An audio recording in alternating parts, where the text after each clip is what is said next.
Hello, dear listeners. A quick announcement for those of you who did not listen to the Peddler's Tales Fagin episode. We reached our fundraising goal for the Capital Area Food Bank. You guys are amazing. Thank you all so much.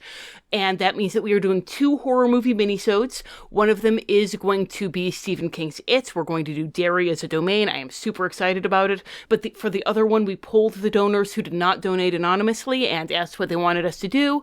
Then we put a poll together. It's available for free on our Patreon. So the nominations are from the donors, but everyone gets to vote on them. So it's a very tight race right now. I'm curious to see what's going to happen. So there's going to be a link to that in the show notes.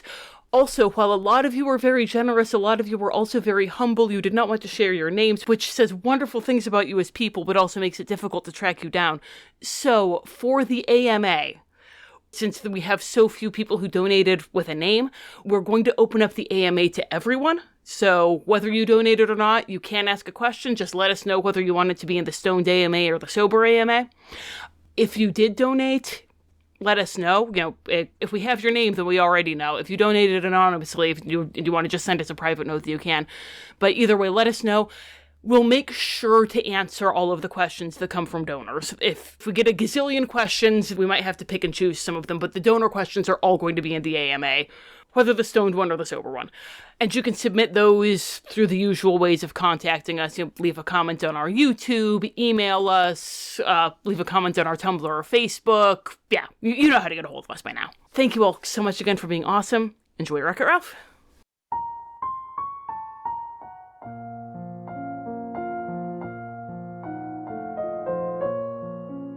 The Wonderful World of Darklords. Report 42. The Arcades of Litwalk.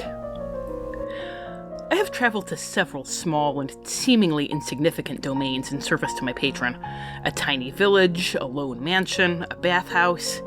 But somehow, it seems stranger than any of those things to travel to a theater festival.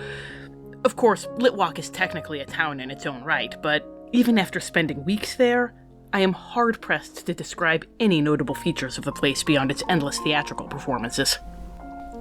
In fairness, those performances are extraordinary. When I chose to begin with the perennial favorite Candy Kingdom and sat down in the arched balconies that give the theatrical district its name, technically loges rather than arcades, although I can see why the loges of Litwalk was less than desirable as a name. I expected a charming set covered in wooden flats that were painted to resemble a land of sweets. To my amazement, the curtain opened on what appeared to be a window to another world, with candy castles and landscapes that would have been at home in Wonka's factory. At first I attributed this to masterful artisanship, but when King Candy rode to the jousting tournament on a perfectly realistic horse made of gingerbread and gumdrops, I used Eldritch Sight to confirm the presence of illusion. The scope and complexity of the magical auras would have taken my breath away if I still had need for breath. A web of conjuration, illusion, and... was it enchantment? It was too intricate for me to appraise. Upon investigating the other stages and learning that each of them had a similarly sophisticated array of spellwork, I determined to learn the identity of the festival's manager. Surely it was a wizard who had dedicated themselves to theater as wholeheartedly as Wonka had to candy. When I questioned the townsfolk, however, they stared at me blankly. They could not name a single member of the festival's administrative staff, and seemed flummoxed by the very concept. For that matter, they could not identify any of the show's cast or crew, either. Ralph the Troll and Felix the Fixer were simply Ralph the Troll and Felix the Fixer, and the idea that there might be anyone beneath the costumes and makeup was a source of quiet befuddlement. It seemed that the Arcades of Litwalk were not as insignificant as they first appeared. Welcome to Wonderful World of Darklords. I'm Tom. I'm Rachel. And we're discussing how to convert Disney movies to Ravenloft domains of dread because we're cringe, and that's cool. We will never be cool, and that's not cringe. Along the way, we'll look at the Darklord, the domain itself, and some plot hooks and adaptation ideas to integrate this setting into your own campaign. Today's episode, Wreck-It Ralph. Oh boy! Believe it or not. This was our large-fisted white whale. Good lord. This was, yeah. We have been wanting to do this for a while because we think it has a great Darklord, it has a great villain, it has King Candy. Spoiler alert, sorry for this 20-year-old. I think our oldest mentioned that King Candy is his favorite Disney villain. Yeah. And we were like, King Candy is such a very good Dark Lord, but boy howdy, what a super high concept domain. Seemingly presenting you with this, like, inexplicable, like, how do we take something really deeply grounded in the idea of video games and the medium of video games and have it be in Ravenloft? Well, we did it with space paranoids. Yes, we did. That was a magic computer. We can have another magic computer. We can't. Yeah, we've had some real high concept system of magic domains. computers. We've had some real high concept domains, but this is pretty up there. Yeah. So we're like, okay, video games are right out. We can't do that. We already did a magic computer. So it can't just be like there's a Candyland you go to and a big fisty guy. Because a pretty critical part of the story that we both saw as essential was the kind of meta level, kind of a story about stories, and that sort of dilemma of Ralph is forced to be the villain. His job is to be the villain of the story, but he kind of struggles with what that is and, like, what does that mean for his life as a person outside of the game and outside of the story. And even if we're just focusing on King Candy as the Dark Lord, as, you know, the fulcrum that this entire domain is centered on, that he wants to literally be the main character. Yes. Not just like that he has main character syndrome, but that, like, no, there is a main character. Yes. That is a thing, and he wants to be it. Absolutely. So we thought, how can we do this? And for a while, I was really fixated on, like, a magic library where, like, there was the books and they would, like, come to life. It's that wasn't clicking, and then you nailed it. Yes, because I realized the thing that we needed to do, this whole, like, magic library and the books or the video, like, that idea kind of, like, would have had the magic books existing before the domain existed. And then I realized probably the best way to represent this would be to have it be that these were just normal people. Yes. And then King Candy did some kind of curse. He did some kind of revenge curse that involved, you know, striking down Vanellope or whatever, and then that curse was his act of ultimate darkness.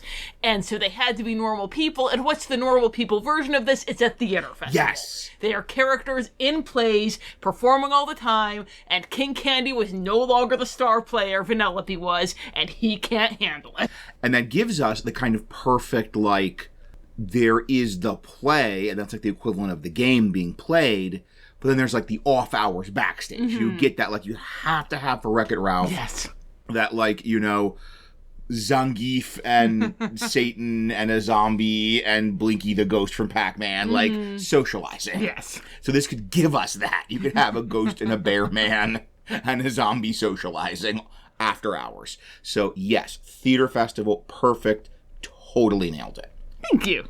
And our son's not the only one that thought King Candy was going to be great. We got a bunch of requests for Wreck-It Ralph, partly just kind of maybe morbid curiosity to see how we would handle this. But also because it's so great. Like, partly, yes, because it's a great movie with a great villain. Every couple of months, how the heck do we do Wreck-It Ralph comes up on the Discord. Well, here you go, guys. And I think we figured this out like a year ago. Yes, and, like, yes, I've been been going, biting guys, our we've got it. Yeah, Just can't say. You don't need suggestions. But I get that you're doing this for fun. It's fine. So let's talk about that villain that is our great villain, great Dark Lord, so perfectly maps what we're trying to do, that inspired us to go through the mental gymnastics that spun around the bar and landed on Theater Festival. Let's talk about our Dark Lord, King Candy, in a section we like to call The Lord.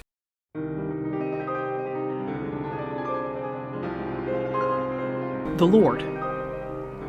It was clear that the plays were real to the people of Litwalk in a way that reminded me of children, just as a small child believes in the dragon and the knight in the puppet show and cannot conceive of such pedestrian beings as a puppeteer or a set designer.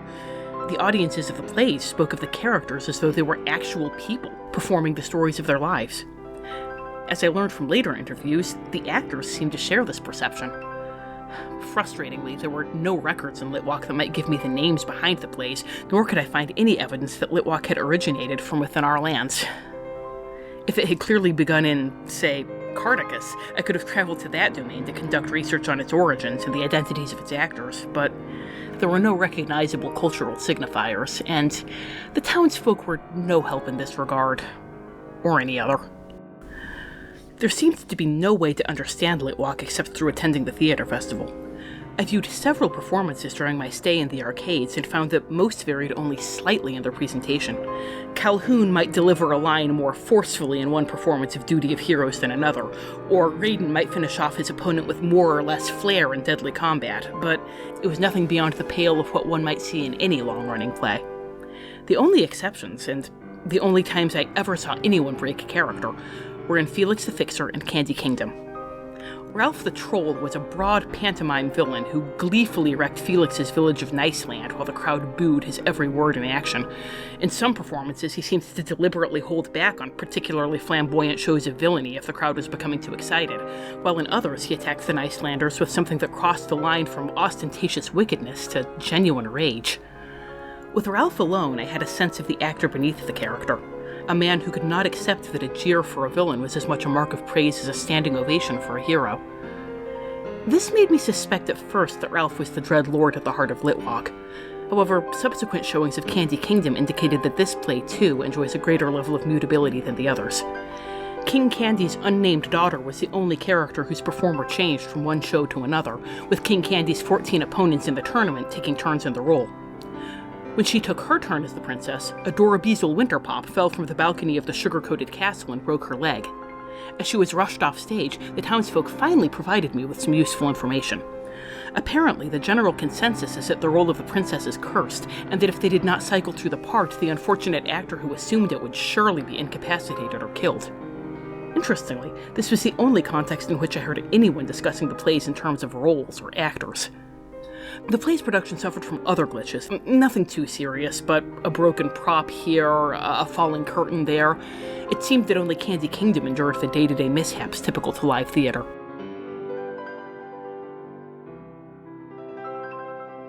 So, we have kind of a dual Dark Lord here, kind of before and after. Because as Rachel said, one of that critical points for her for cracking this was we need that before and after. Yes. So we have in the current state, in the status quo, in the domain, he is this living character in this play about a candy land named King Candy, or as we'll probably put in the write-up, King of Candy. King of Candy, King of Candy, the King of Candy. This is our second heavily candy-themed domain in 3 months. It isn't much, but it's weird. It's weird it happened twice. Twice this season we had candy-themed domains.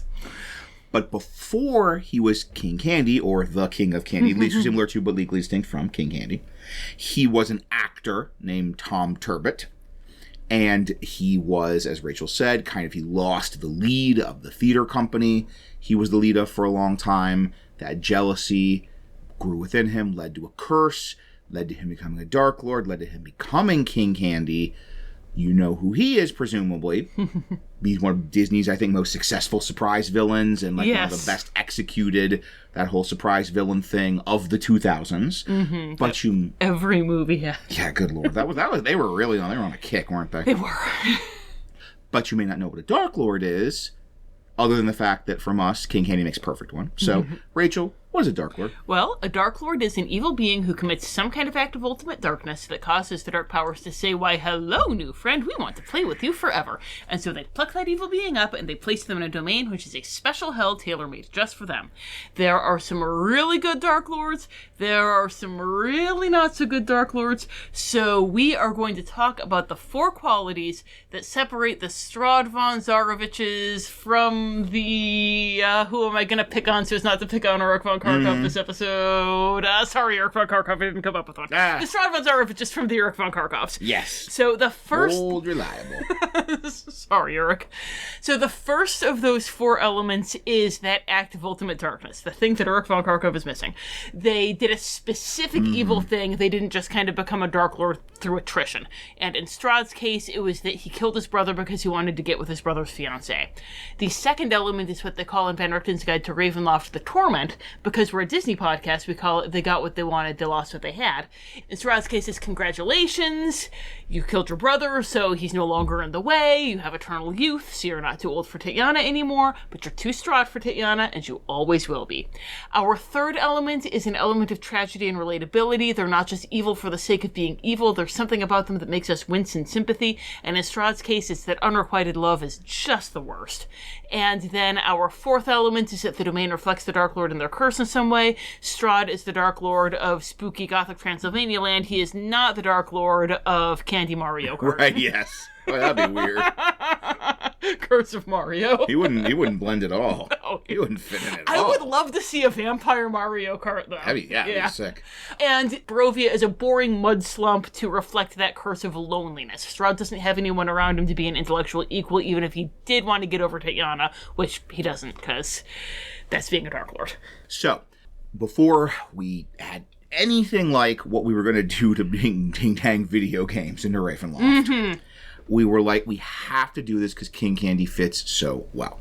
So first off, he fits all four of these things. He has all the qualities we think make a good Darklord, and we think his goodness as a Darklord justifies the work of figuring out video games. Because he's, it's weird to say he's a great Darklord right out of the box like Scar, because he's not right out of the box. Yeah, right. There was much assembly required. Mental gymnastics.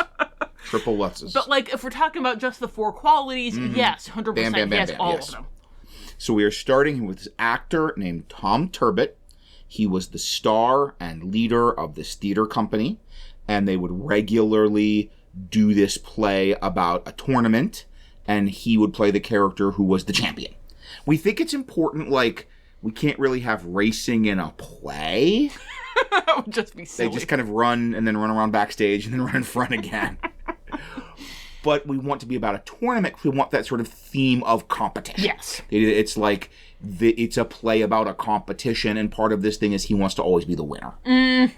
We'll talk about that more when we get to the domain reflecting the Darklord. And then he have the village of Litwick has its theater festival, and they would come and do this, and a year goes by, 2 years, 3 years go by, and there's just declining attendance, declining interest in the play, the traditional play they would do with him as the star, as the knight who wins the tournament. Part of it is, and this is touch a little jump in the head, I'm going to tragedy relatability, that he was kind of aging out of being the star. He was getting a little too old and creaky to be the sort of action hero star of this play about a tournament. Well, you know what, King Candy? It could be worse. You could be a woman. You could be Queen just Candy. Saying. And Cillian Murphy gets to win an Oscar when he's older, but Demi Moore, no. So the company booted him out, did a new play, new star, and that's Vanellope.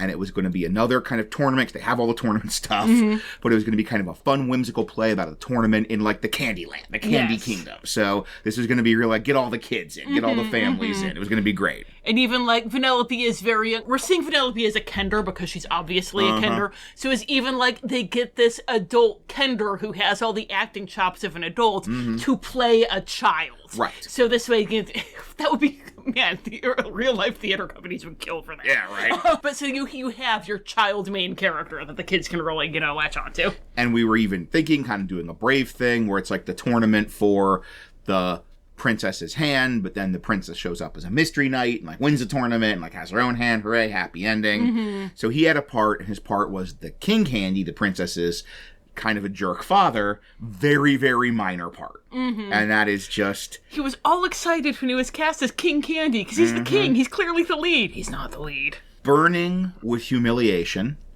burning with that actorly vanity and rage, he pulled a full Strahd, made a pact with the Dark Powers, cursed the festival.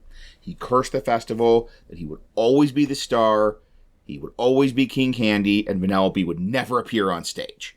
And originally that was our actual Ultimate Darkness, but we want something a little more ultimate and dark than that. Yeah, and also this was a way to kind of represent Vanellope being a glitch. Yes. So to seal the pact, we're imagining he actually killed Vanellope. And she is a ghost. She's a ghost that haunts the production, the time-looping production of Kingdom of Candy. Because at first we were well, she's clearly casting blink, but it's kind of a wild magic effect, she doesn't have any control over it. So we're trying to come up with, how is she going into the ethereal plane, and what happened that makes it that she's going to the ethereal plane? And I think it was you who are finally what if she's just a ghost? Yeah, what if she's just a ghost? And that even is the perfect, he blames everything on her. You kind of could bring in that fun idea of theater superstition from the theater ghost. Oh, yeah. And anything that goes wrong, he blames on the ghost, and also sort of why the people are all terrified of her, run away from her, reject her. The candy. of the opera festival. And most people can't even see her. They just know there's this kind of malevolent force that manifests. And she's the ghost. She died getting ready for her debut. That's kind of her unfinished business. That she wants to go on stage. She wants to be on that stage, be in front of that crowd, playing Vanellope. Yes. And that is her unfinished business, and that's what's keeping her tethered. And that's also kind of part of the curse, that he cursed she would never be on stage. Well, she would never appear on stage. She can be on stage invisible as a ghost, but she can never appear on stage. Unless PCs come to break the curse. We'll get into that a little more later. So, this act of darkness, of killing Vanellope to seal this pact, this curse, pulls the village into Ravenloft. And that idea of he'll always be the star, he'll always be performing, that manifested in a kind of time loop. So this is not your classic Groundhog Day time loop. It doesn't reset. But it's kind of everyone reliving the same day. And they remember all the previous days, but for no one, it's weird that they do the same basic events every day. It's just yeah, sure, that's life. That's how things work. Yeah. And every day, the people of the village, they go out to the arcades, where each arcade leading to one of the theaters, giving us our hopefully identifiable title for this DM's Guild write-up, the Arcades of Litwick. And they see the plays. And it's not once again, Groundhog Day. It's not they always see the same play. They can choose which play to go to. They can talk about it. They can talk about how this performance is better than last performance, or, last couple years, this one's really gone downhill, or they see the plays, and then they go home and sleep. And that's kind of the equivalent of the arcade being closed. That once the festival closes for the night, the characters can all come out of their plays, which we'll get into more later, and mingle. Yes. So if you have that one play set in the tavern, it can be everybody just comes and socializes. And, Zangief the werebear and Blinky the ghost and a zombie share some drinks and talk about how the day went. Kind of that classic, clock out and talk about their day. Yes. Or, Ken and Ryu stop fighting and then go, Ken buys Ryu a drink. So he hit him kind of a little hard that time. And then when the social time ends, they go back to their theaters, they prepare for the next day's performance, and everything kind of starts again. Now, we're not just imagining that the individual stages are just stages. There's props and there's costumes and there's all that. This is kind of our arcade thing. This is why it works so well. It's such a good idea you had. Thank you. That each stage is the performance, but also if you can kind of get on stage or get backstage and get on that stage, it actually opens to a reality bubble. Yes. That has a big window that opens to the audience. That's kind of our the arcade screen of the game. Yes. You can look out and see the festival and see the audience. So you actually there is the whole Candy Kingdom. With gumdrop forests and candy cane trees and sugar this and that and things where they live, and it's a whole little reality bubble, whole little candy town. But then there's this spot in the tourney grounds where there's the big floating rectangle, the fourth wall that opens out on the audience, and that's where every day they go and they perform the play because they know that's their job. Grognards, you know exactly what domain is coming up with the incorporating the older material section. Long-time listeners might too. So, we'll talk a bit more about the structure, reality bubbles, all that, but that's basically what we're imagining. It's like the video game worlds, where you have these little worlds, they open out onto sort of the audience, and there is a kind of backstage where they can all come out and mingle when the arcade closes for the night. And so that's all Act of Ultimate Darkness. That's the curse that is currently on this town and has been for whoever knows how many years, and our torment. They wanted, lost what they had. So King Candy, he can see Vanellope. He knows she's the ghost. Yes. Most people do not. They don't even remember she was ever there. We'll talk about that in a little bit later. He knows she's there. He knows she's in that reality bubble. She's in Sugar Rush. She's wants to get on stage, be seen on stage. And if she did, she would break the curse and ruin everything. Everything would be lost. He kind of is I have it. I got what I wanted. I have this absolute performance. I'm the star always and forever. Everybody cheering. I'm the leader. I'm the boss. I'm the king and I'm the star. But any day could go away. Yes. Any day, if Vanellope is able to do what she wants to do, to fulfill that unfinished business, it'll all be gone.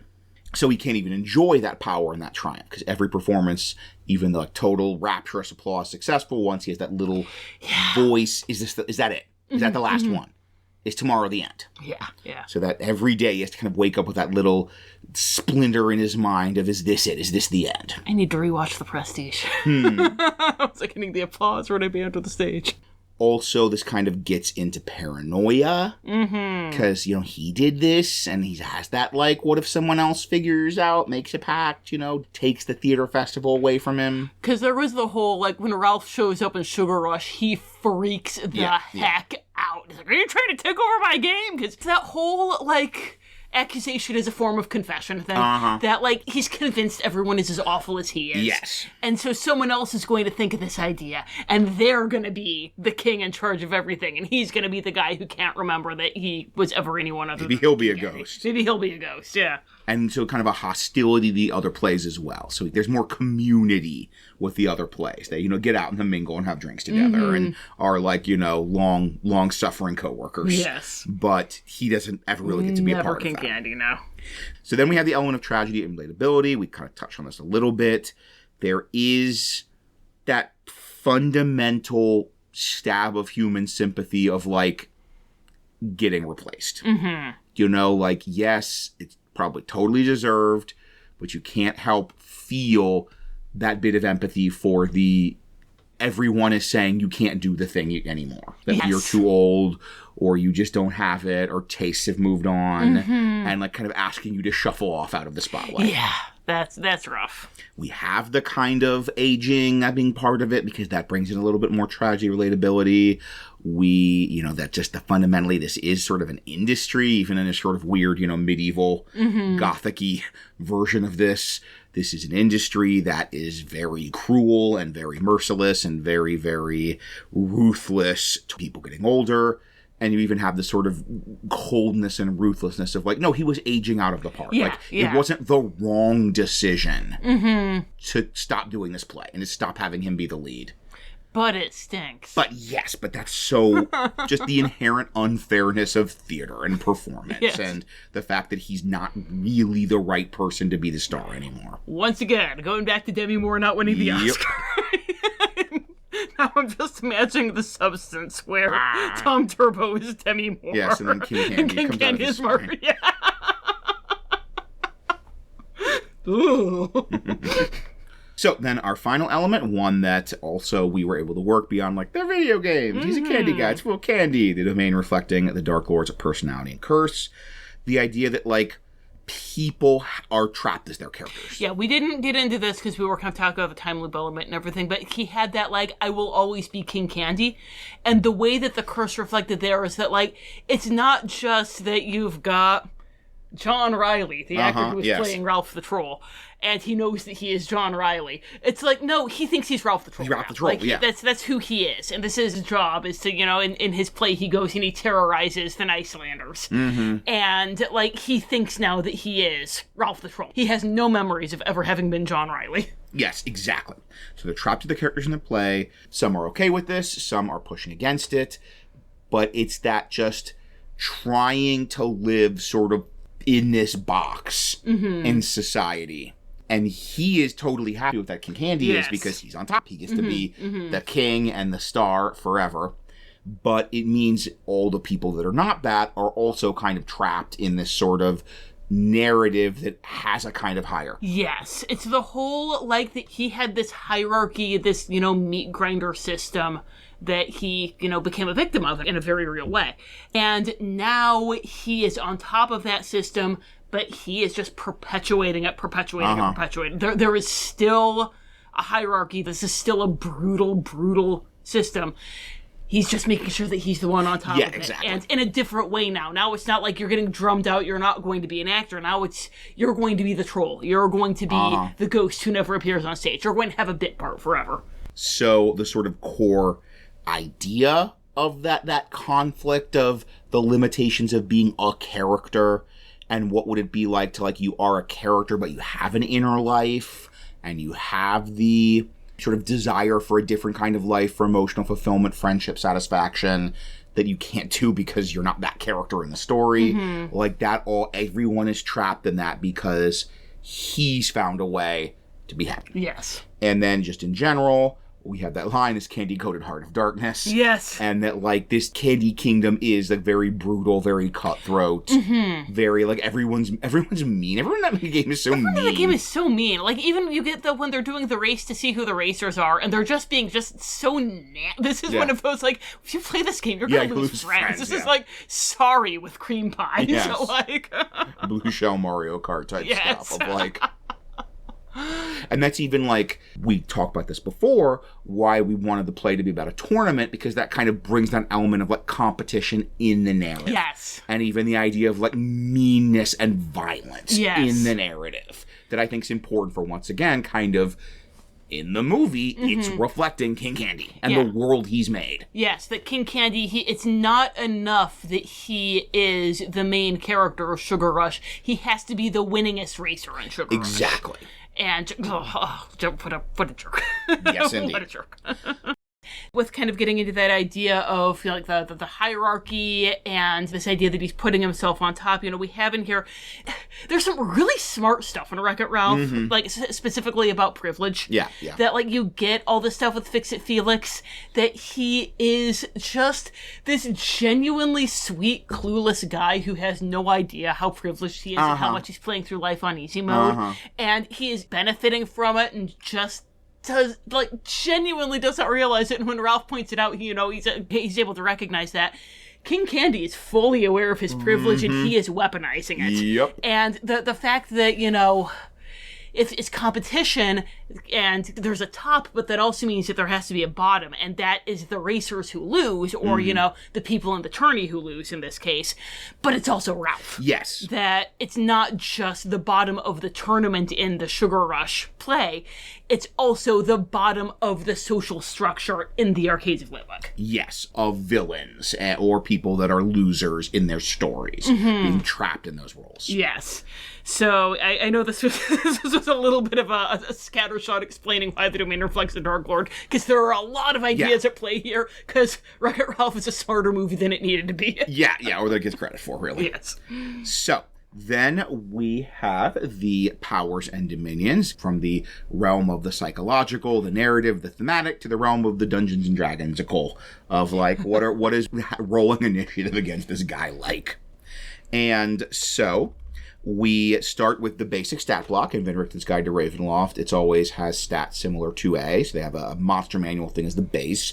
In the spirit of Van Richten's Guide, I normally try to do, like, 2015 monster manual, but there wasn't anything that quite fit, so 2024 has more stuff, more options. So we picked what might be our very first 2024 monster manual entry in this context, and that's power similar to a noble prodigy. Yes. And this was just a much, much, much higher level noble.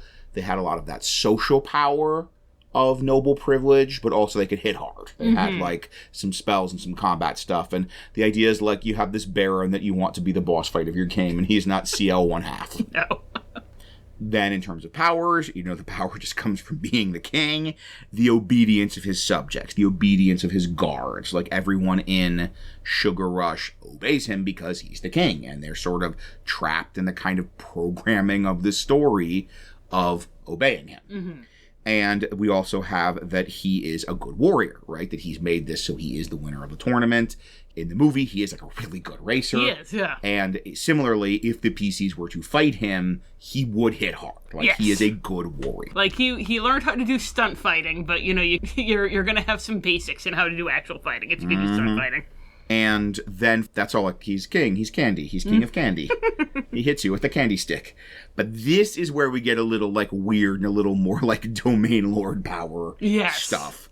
And it's wonderful because in the movie, we almost see him exercising a domain lord power of the code. That he has found this way to go into the inner workings, the code of the game, and change things. Like getting the red medal back, or like we see he has rewired everything to his character in the code, or he's cut off Vanellope, or all that stuff. Yes. And the great thing is there's a really easy way to kind of reflect this in our play form. And that's, we don't have a code, it's not a video game, but we have a script. We have a script. And we have sets that can be adjusted.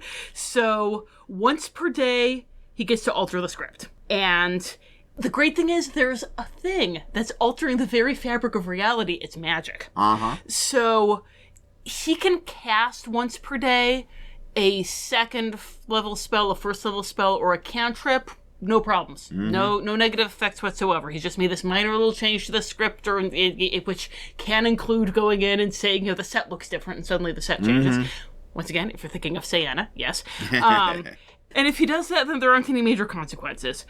But if he goes higher level than that, then there are glitches. Mm-hmm. If he goes third or higher, then things are going to start getting weird, and the higher level the spell, the glitchier it gets. And because we want it to be clear to the PCs that he's doing this, we want them to be able to trace the mystery back to him. He's a really good actor. He's a good fighter. He's not a good writer. Mm-hmm. So there are going to be plot holes and inconsistencies, and the PCs can follow those plot holes and inconsistencies back to the hack who wrote them. I even love you have this kind of natural built-in limitation with, the lower level spells. I'm imagining is, he wrote in the script, King Candy has magic powers. Mm-hmm. And, that can cover, your cantrips or your first level spells. You don't need to go into specifics with the cantrip if you say the character has magic powers. Yes. But bigger stuff, he needs to go in and, physically, write and cross out and fill in. And so there's only so much space in the margins. And also, the paper's getting worn through and more tattered. And it might, just imagining someone constantly rewriting a manuscript. Mm-hmm. It's going to naturally lead to a kind of fun, glitchy style chaos. Yes. And then this gives us, we'll get into this later, a ton of potential, plot elements you can bring in. And a justification for many potential plot elements. And this is also where we can bring in some of the horror. Because if you're listening, you're like, this sounds great. This does not sound scary. Mm-hmm. The glitches is where it can get scary. Indeed. And then finally, the power all Darklords have. The power of closing the borders. I know this was all you. I was like, I don't know, the theater's closed? Yeah, because you haven't been to as many grand fairs as I have. No, I've been to one, so. Yeah, or various outdoor festivals or theme parks or any of that. Mm-hmm. And those of you who have are nodding, because you know exactly what happens. You wander around, and you know you were supposed to turn right there, and you did turn right there. How the heck are you back at the concession stand again? Okay, we're going to look at the map. We're going to study the map very carefully. Landmark. We're going to turn the other thing. Left at Duty of Heroes like we're supposed to. That's got dag nabbit, we're at the concession stand again. So you're just sort of trapped in the theater area, and no matter which way you walk, you just end up back at the concession stand. You just took a wrong turn, and there you are.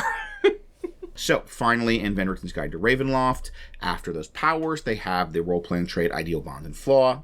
In Van Richten's Guide, they always do these as quotes. They have the luxury of making up their own quotes, which we do not, as chroniclers of Disney movies. And so, we do our best to find quotes that reflect those role-playing trait Ideal Bond and Flaw. This is going to be easier than Callahan or Mordu, Good Lord, yes. So, we found a... Well, by we, you mean you. Me. The royal we. In the spirit of King Candy, the royal we. So, looked at the script, the screenplay, IMDb quote page, found some stuff that I think is reflective of him as a character. And now we're going to talk over some of these and say which ones we think are best reflective of his role-playing trait, Ideal Bond and Flaw. I'm not going to do the voice. Just imagine I'm doing the Alan Tudyk doing an impression of the Mad Hatter from Alice in Wonderland. Alan Tudyk doing Edwin, yeah. Okay, so probably not anything, but it just, felt relevant. It's game over for both of you. Because of you, Ralph, I'm now the most powerful virus in the arcade. I should thank you, but it'd be more fun to kill you. Speaking of, if you were like, but where are the Cybucks? They're coming. They're coming, yeah, no, we haven't forgotten. And if I ever see you again, Wreck-It Ralph, I'll lock you in my fun dungeon. It's a play on words, get it? I remember when we were watching this with our youngest, who was on a bit of a Wreck-It Ralph kick, and it was a thing that he wanted to watch every day. Mm-hmm. And he's like, why is it called the Fungeon? It's not fun. It should be the Sadgeon. Yes, the Sadgeon. Okay, now we're getting to the real good stuff, I think. Sad as it is, Vanellope cannot be allowed to race. I'm not against her. I'm trying to protect her. Oh, that was such a good pitch. Yes, and speaking of, I know it's tough, but heroes have to make tough choices, don't they? So I'm feeling that as the role-playing trait. Yeah. Because, That's how he's going to be approaching the PC. Because that's how he plays Ralph. That's how he plays Ralph, yeah. Like Ralph is the PC, and that's how he plays him. He has, like, the initial hostility, the initial, like, opening with, like, the Force. But then he's like, that's not working. So, and he gets out what Ralph wants. He figures out from the conversation what Ralph wants and figures out a way to spin it. Yeah. And he is very clever, yes. Do we want to have it both quotes together, or even just I know it's tough, but heroes have to make the tough choices, don't they? I think the whole thing together. Yeah, okay, cool. I think so, too, because it kind of sets up the I know it's tough. So you're like, no, he's not actually talking about a real tough choice that a hero would make. Yes. And then this is after, like, Ralph rampages through everything, and then, okay, folks, calm down. Everything's all right. The monster's been caught. We'll repair all the damage. This might be, like, the king facing. Yeah. I think that if that were anything, it would be the trait, so I don't think we're going to have anything for that. Because if you think you can come in here to my kingdom and take over my game, you've got another thing coming. Stop in the name of the king. That's me. Oh, that's so perfect. That might be the Bond. Or the ideal. That's either the Bond or the ideal. Stop in the name of the king. That's me. What a putz. And this is part of that same thing, and maybe... All I ask is you hear me out, Ralph. Do you know what the hardest part about being a king is? Doing what's right, no matter what. I forbid you to cross the finish line. No, I'm not letting you undo all my hard work. I'm Turbo, the greatest racer ever, and I did not reprogram this world to let you and this halitosis-riddled warthog take it away from me. Bond, yes. Because, yes. It's to the world and to the idea of himself as the greatest racer ever. Yes, I'm the greatest racer. Ever. I did all this, and I'm not going to let anyone take... I own this. It belongs to me. Okay, so we still need an ideal and a flaw. Stop the name of the king, that's me. It's got to be something. Yeah. Like, I also... letting you undo all my hard work. Stop the name of the king, that's me. Ideal seems pretty... like, that's his whole thing.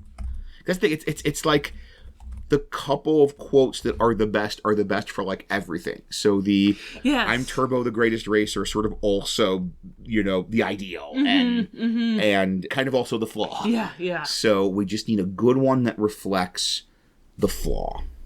I can see either, because if you think you can come in here to my kingdom and take over my game, you've got another thing coming that could be... right, yeah. Ooh, yeah. But I'm really feeling I forbid you to cross that finish line. Yes, He's just kind of like, all he can really do is bluster. Yes. Like, he doesn't actually have, like, respect. He's not able to, like, people aren't going to, like, follow him just kind of out of, because they want to follow him. All he can kind of do is bluster and threaten and throw tantrums. I could also see that I was leaning toward that, because the whole, I forbid you to cross that finish line, it's like, that's so ridiculous. That's such a stupid thing to say. But the idea of that, like, assumption of authority, assumption of obedience. He's like, gotten that so deep now that he actually, like, takes the time, thinks it's meaningful to say, I forbid you to cross that finish line to Vanellope. All right, cool. I would say easier than Callahan and Mordu. Even with our asterisk Legend of Mordu narration thing. So, we have talked about the main reason we went through all the trouble of coming up with a way to do with this setting, the wonderful, perfect Darklord King Candy. And now let's talk about the trouble we went to, the setting that we created for that Darklord to preserve that unique thing he has. Which will have cybugs in it, we promise. They're coming. Let's talk about the village of Litwick and the Eternal Theater Festival occurring among its arcades, in this section we like to call... The Land.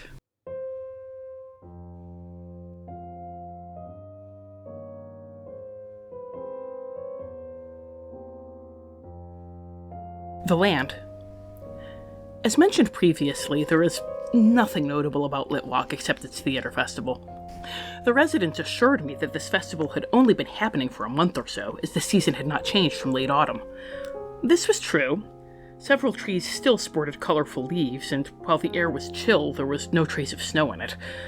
Of course, if I remarked that they should have been in the grip of midwinter, they met me with only blank stares. After a few days of making no headway in the town proper, I suspected there was only one way to investigate the plays themselves. I waited until the day's performances had ended and the people of Litwick had returned home for the evening. Then I went back to the theater that hosted Candy Kingdom. Feeling a little foolish, I climbed onto the darkened stage and slipped through the curtain, expecting to see nothing but the looming shadows of empty sets. Instead, I was standing in the Candy Kingdom itself. There's simply no other way to describe it. Although there had been no visible light beneath the curtain, I stood in what appeared to be broad daylight. What's more, I was not standing on a stage, but in the middle of a massive landscape made from sweets. I broke off a branch from a candy cane tree and tasted it. It was made of candy. There was something behind me that appeared to be a large window that opened to the back of the stage's curtain, or perhaps a hole cut in the very fabric of the landscape with the curtain on the other side. I've never personally seen a magical portal, but I imagine it would look something like this. Unsurprisingly, Eldritch Sight confirmed that it was, in fact, magical, with that bizarre web of conjuration, illusion, and enchantment that I had noticed before. I soon found a door within the Candy Kingdom that opened into what I can only describe as a backstage area, but it seemed connected to every other backstage area in the arcades, even though the stage for Ghost Eater was half a mile away and faced in the opposite direction. The actors mingled there, often meeting at the set of a tavern-based play called Tappers, but, as mentioned, they did not see themselves as actors. Taffeta Mutton Chop was simply Taffeta Mutton Chop, although she was sometimes conscripted into playing the princess. Sonic the Herringon was simply Sonic the Herringon, and Ralph the Troll was simply Ralph the Troll, although he alone seemed unhappy with this fact. Unfortunately, I encountered some difficulty when interviewing the actors, or the characters, backstage. When I asked them my questions, their responses ranged from affable puzzlement to open hostility. I attributed this at first to the same magical effect that had erased the distinction between actor and role, until Sergeant Calhoun snapped that she had already answered my questions once and didn't want to answer them again. The others agreed with her. I had already made my way backstage and interviewed them on a previous night, although Felix informed me that he was plumb delighted to see me so lively and good-humored this time. This is surely an effect of the strange time anomalies in Litwalk, is it not? I had not spoken to them, and yet they remembered my having spoken to them because time was non-linear, hence the land being frozen in autumn. But why would they remember me as being standoffish? I know that I had not been backstage before that night. I had spent my previous nights resting without sleeping, a condition for which, again, I cannot thank you enough. But the night before, there had been... It had been dark. It was dark. It was the middle of the night, but I blinked and it was suddenly morning, and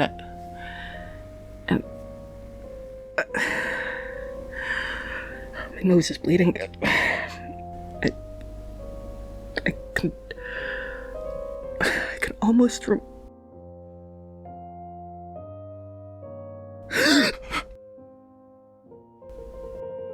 Wait.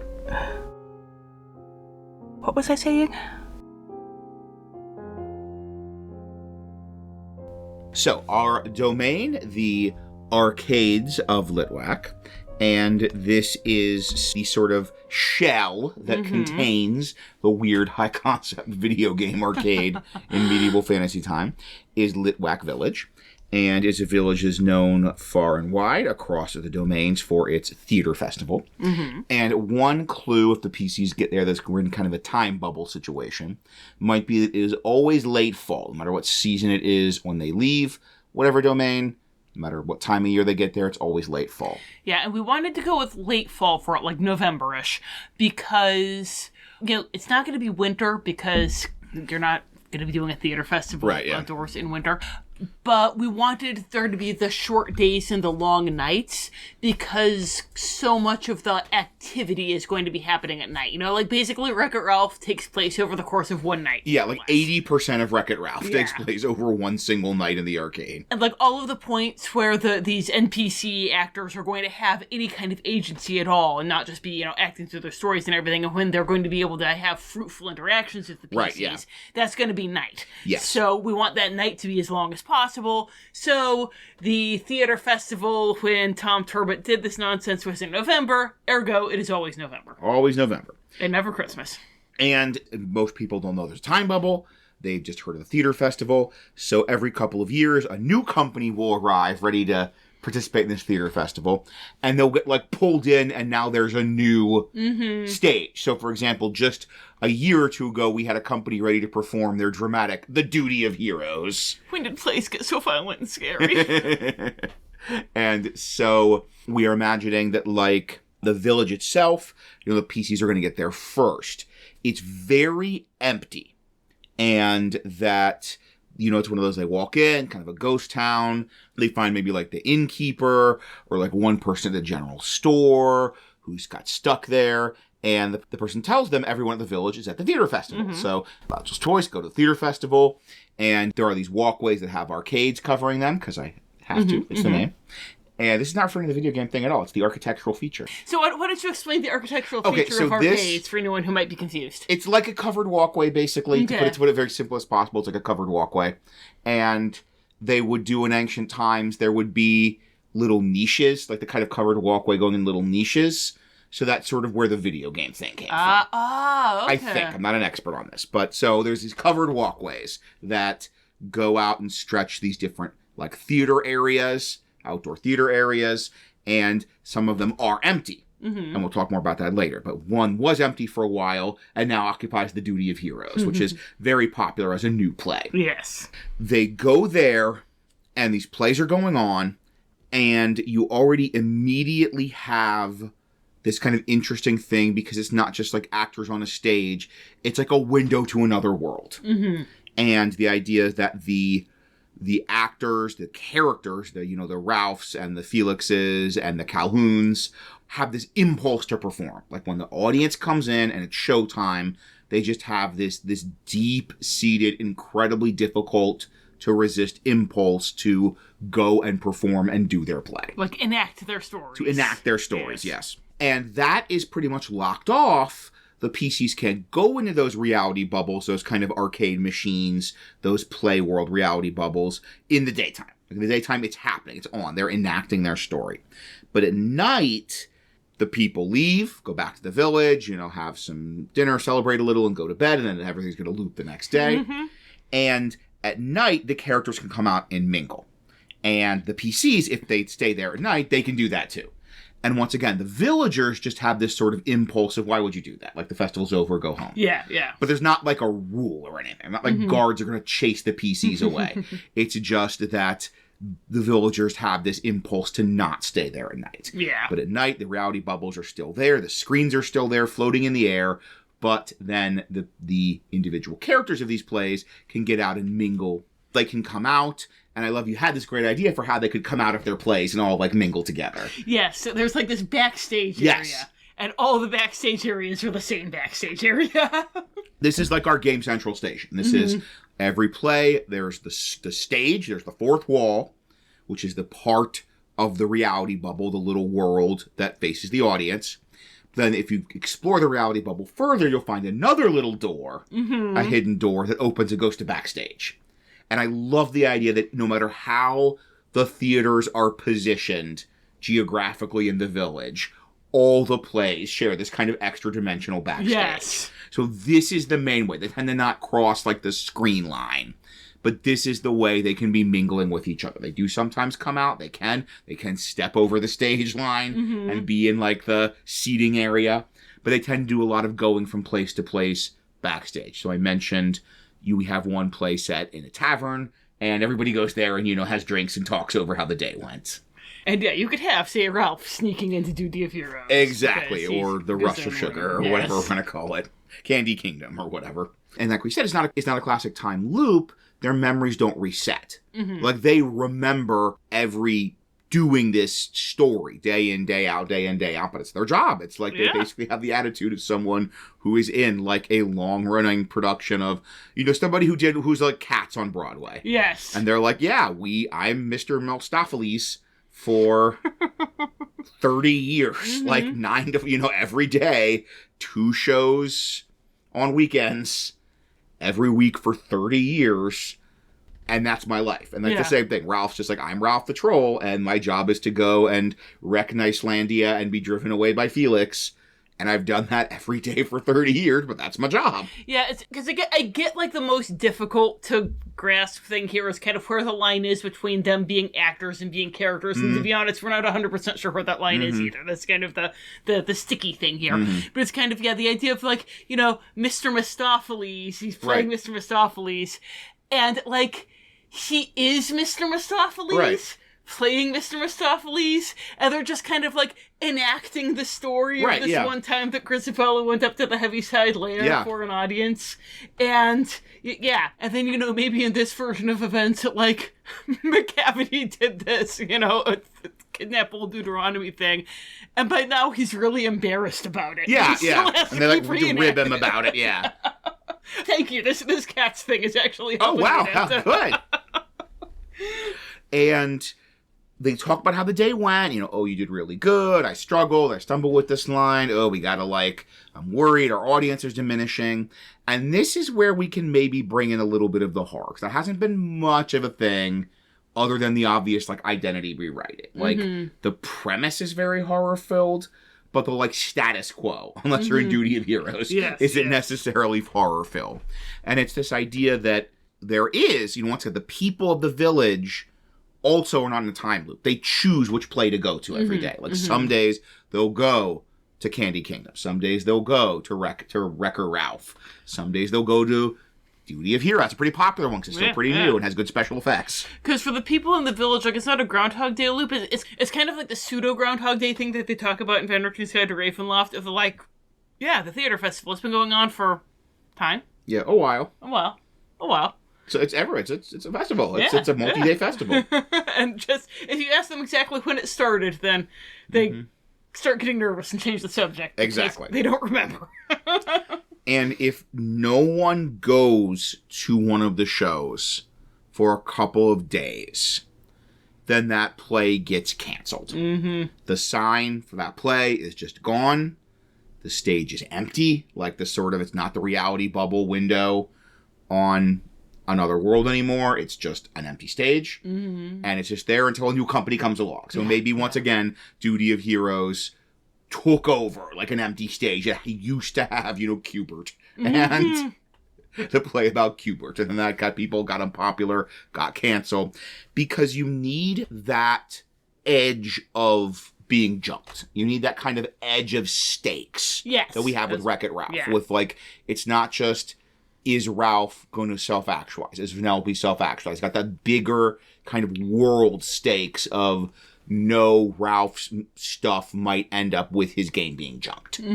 So this is the version of it. This is if the people don't come to your play, it's going to be canceled and you're going to be gone and no one knows what happens. They're just gone. There's just one day, they all go out to their performances. The sign is gone. It's the equivalent of the machine being taken away. Each of the theater zones has their sign saying what their play is.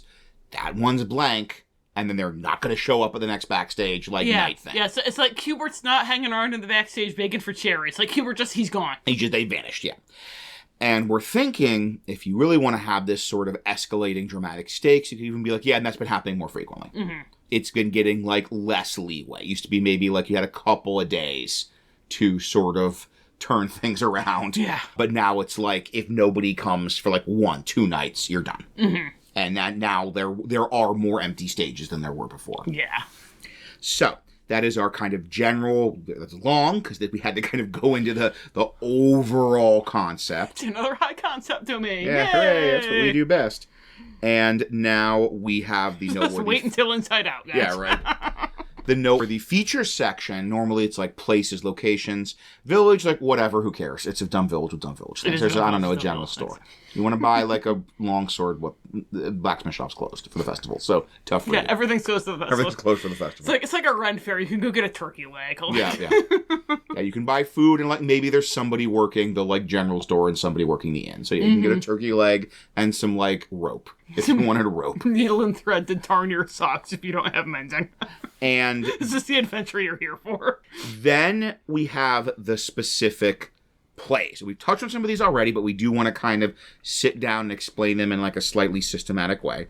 So we have 3 plays that we have some, and the great thing is you could expand, you could do fun Easter eggs, either video games or D&D. So you could do, like, Curse of Strahd, a play about adventurers battling Strahd in Castle Ravenloft. There could be a play called Icewind Dale. Yeah, called Rime of the Frost Maiden. Yes. Or there could be, a play about Ken and Ryu fighting two brothers in arms, Ken and Ryu battling the forces of evil. Or a, red-hatted and green-hatted brothers battling a giant turtle monster who stole a princess. So you could do as many both Dungeons and Dragons and video game Easter eggs as you like. But we've got our 3 that we've kind of laid out because they're the 3 that are significant in the movie. Yes. So first, as mentioned a couple times, the duty of heroes. Similar to, but legally distinct from, hero's duty. No, those are just the same words in a different order, which is not protected by copyright. Nope. And so this is like one of the newest, if not the newest play. So it is like very popular because it's still got that novelty. It is kind of darker and more intense. It is more violent and scary than a lot of plays, which also kind of adds to the novelty. Mm-hmm. And so this is a pretty popular one. All the teenagers go to this one. Yeah. It is about a group of warriors battling an invasion force of mind flayers and their various minion creatures. And they defeat them, but there's a tragic ending, which is Calhoun's fiancée. It's the happy ending. They're going to get married. Because she's a dynamite gal. She's a dynamite gal. But unknown to all of them, the fiancé had gotten a, mind flayer tadpole implanted during the course of their battle.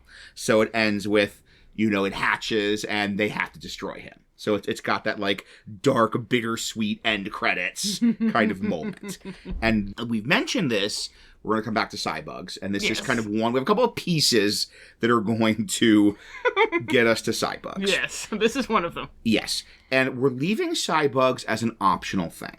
Like the Cybugs, you can do this Wreck-It Ralph adventure with just Ralph and King Candy and Vanellope. Yeah, this was one of the major breakthroughs that let us do Wreck-It Ralph, was realizing that Cybugs aren't a core part of King Candy's torment. They're an event that happens in the movie, and you can, if you want this to culminate in Cybug King Candy, you absolutely can, but it's not a key part of his torment, and it's not, it had nothing to do with Zach's Vault of Darkness or anything. Yeah. So the Cybug invasion, infestation thing can just be a plot event that has never happened before, but is happening now while your PCs are there and they have to stop it. Yes, it's not part of the repeating story or whatever. Yeah. Or even just, if you're this is too much, also bug robots. This is too much. It can just be King Candy and Ralph and Vanellope. We want to give you that way to do Cybugs. I know for a lot of people that's a pretty essential part of the story. Yeah. But it was a big breakthrough, as Rachel mentioned, just knowing we can say this is optional. This is not core to the domain. Yeah. So our optional thing, basically, that we mentioned whole King Candy's power is rewriting the plays, altering the script of the different plays that he has. And it's kind of the equivalent of the code. And he did something. He rewrote something at some point. Maybe to jazz up Sugar Rush. Maybe it was getting a little in decline to jazz it up. Or maybe to mess with, kind of do a Ralph and mess with Hero's Duty because he was jealous of how popular it was. It was very King Candy. That actually worked well for this. Ooh, nice. Yeah. That works great for this because when he messed with it, caused there to be an actual elephant tadpole. Yes. Which, possibly hatches and actually does eat the fiancé, but in some way an elephant tadpole hatches and bad stuff is starting to happen. Or even they had the equivalent of the beacon where they would, kill the fiancé being taken over by the illithid and then it would just reset. But because there's this plot hole now, it means the tadpole doesn't full on reset, so it's just been gestating. Yeah. For possibly a year or two of this looping story. That tadpole's kind of still there, mutating and gestating. Plus you have the wonderful, who knows how it's going to affect an illithid tadpole to be in a weird, narrative time loop. Yes. What kind of arcane mutation that's going to have. So boom. Man. Cybugs. That can be the Cybugs. Can be... There's this, ticking time bomb no one, not even King Candy knows about this, in this guy's head. and that's going to eventually hatch and give us our cybugs. Yes. And part of why we wanted to do it this way, why we wanted to have it, because originally we had it be that, like, well, maybe there's an actor on the troupe who had a tadpole to begin with. But the reason that we wanted to have it be King Candy rewriting the code is, number one, the more you can tie it into the Dark Lord, the better. Absolutely. That simplifies things rather than he randomly got a MyFlower tadpole somewhere. And number two, there was in the movie, the whole cybug everything was Ralph's fault. It was a transgression, and the result of that transgression was the cybug. So we wanted it to be this idea that, no, someone transgresses, and that leads to the cybugs, and in this case, it's King Candy. Yeah. So we have this running, violent, scary story that, unbeknownst to everyone, has this ticking time bomb of cybug attack. And then we have, of course, our really core to the story. First, we have Felix the Fixer, where Nicelandia gets attacked by Ralph the Troll. He wrecks stuff, and he's driven away by the citizens. And then Felix uses his magic hammer to repair the village, and they have a dance party ending. And this is, like, very popular with families. This is, like, a beloved family play that it's got really good slapstick. You know, it's not like the highest drama. It does have a dance party ending. But, you know, the little kids and the parents in the audience can all dance along to the music. And Ralph is like a good, goofy villain. Like, it's one of those, you know, he's the villain and he's a little bit scary when he roars at them. But mostly he's like kind of a goofball. Then, of course, we have our most important, our most central. Yes. Like, either of those, Duty of Heroes or Felix the Fixer, like, you could run this story and not have those. But this one, no. This is kind of the subsetting of the domain, and that is Candy Kingdom. Have to have Candy Kingdom. You have to have Candy Kingdom. And Candy Kingdom starts with a tourney. It's about a tourney in the Candy Kingdom. It's also very family popular because it's so whimsical. And the evil kingdom in this, like, play, the one that he's hastily rewritten, there's the evil kingdom that's using the tourney to kidnap the princess. And so the king has to ride out and defeat everyone and be the best at everything. He does have to ride out and defeat everyone and be the best at everything. We're kind of imagining the basics. With this whole tourney play thing, I feel like if you're listening to a D&D podcast, there's a decent chance you've been to medieval times. This is basically a medieval times play, except that the king rides out and is the best at everything. Yes, and beats everyone save the princess. Yes. And we have a clue here. If the players have, like, checking out the plays during the day, it can be that, like, the person playing the princess, the member of the Candy Kingdom who's the princess, keeps changing. Because the princess is gone. The princess is Vanellope. He's not going to have anyone permanently being Vanellope, the princess. And also, like, there's this story, if they talk in the backstage, the tavern gossip, that the role is cursed. So they keep having to get other eligible maidens in this theater company.